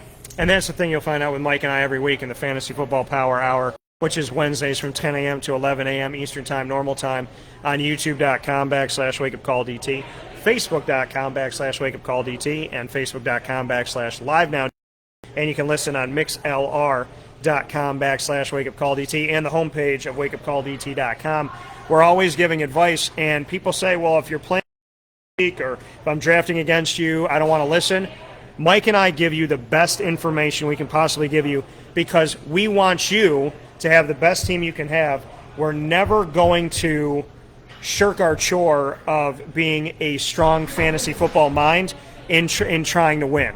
Yeah, I'm sorry. Even in the same league, because you're only as good as the people you play against. Right. So, I mean, it's big deal. I won the office league, and nobody really knew what was going on, but I was the only. Who wants that? What is that? That's shallow. I'd rather have a challenge. So we want you to be at your best. So every single week we're going to give you the best advice that we can, even if it could affect our fantasy week. It pushes us to be better, and it pushes you to have everything that you need so that you're better prepared. And that's our number one priority here with the Fantasy Football Power Hour, is to make sure that you are prepared. So make sure you hang out with us. And, of course, after finding us live, you can find us on Stitcher, Spotify, MixLR, YouTube, iTunes and Apple Podcasts, iHeartRadio, Podbean, and TuneIn by searching Wake Up Call with Dan Tortora, or one word, wakeupcalldt.com. A shout-out to everybody that watched and listened live, and, of course, a shout-out to all of our Central and Upstate New York partners, Cafe Cubal, Carvel DeWitt, Wildcat Sports Club, Avicoli's, Victory Sports Medicine and Orthopedics, Chick-fil-A Cicero and Chick-fil-A Clay, Canine Camp Dog Daycare, the Millhouse Market, Honda City of Liverpool, Pizza Man, Progressive Dental, as well as Mother's Cupboard, Canine Campground Dog Boarding, PB&J's Lunchbox, and Mom and Pa's Kettle Corn and Popcorn Factory right here in Orlando and anywhere. You can go to momandpaspopcorn.com in the United States and order with the promo code DT20. Get 20% off on me, maandpaspopcorn.com. Use the promo code DT20 at checkout. So, with all that being stated, we're here for the rest of the week, live on-site on location with a new time, 11 a.m. to 1 p.m. from Hooters of iDrive, 8801 International Drive in Orlando.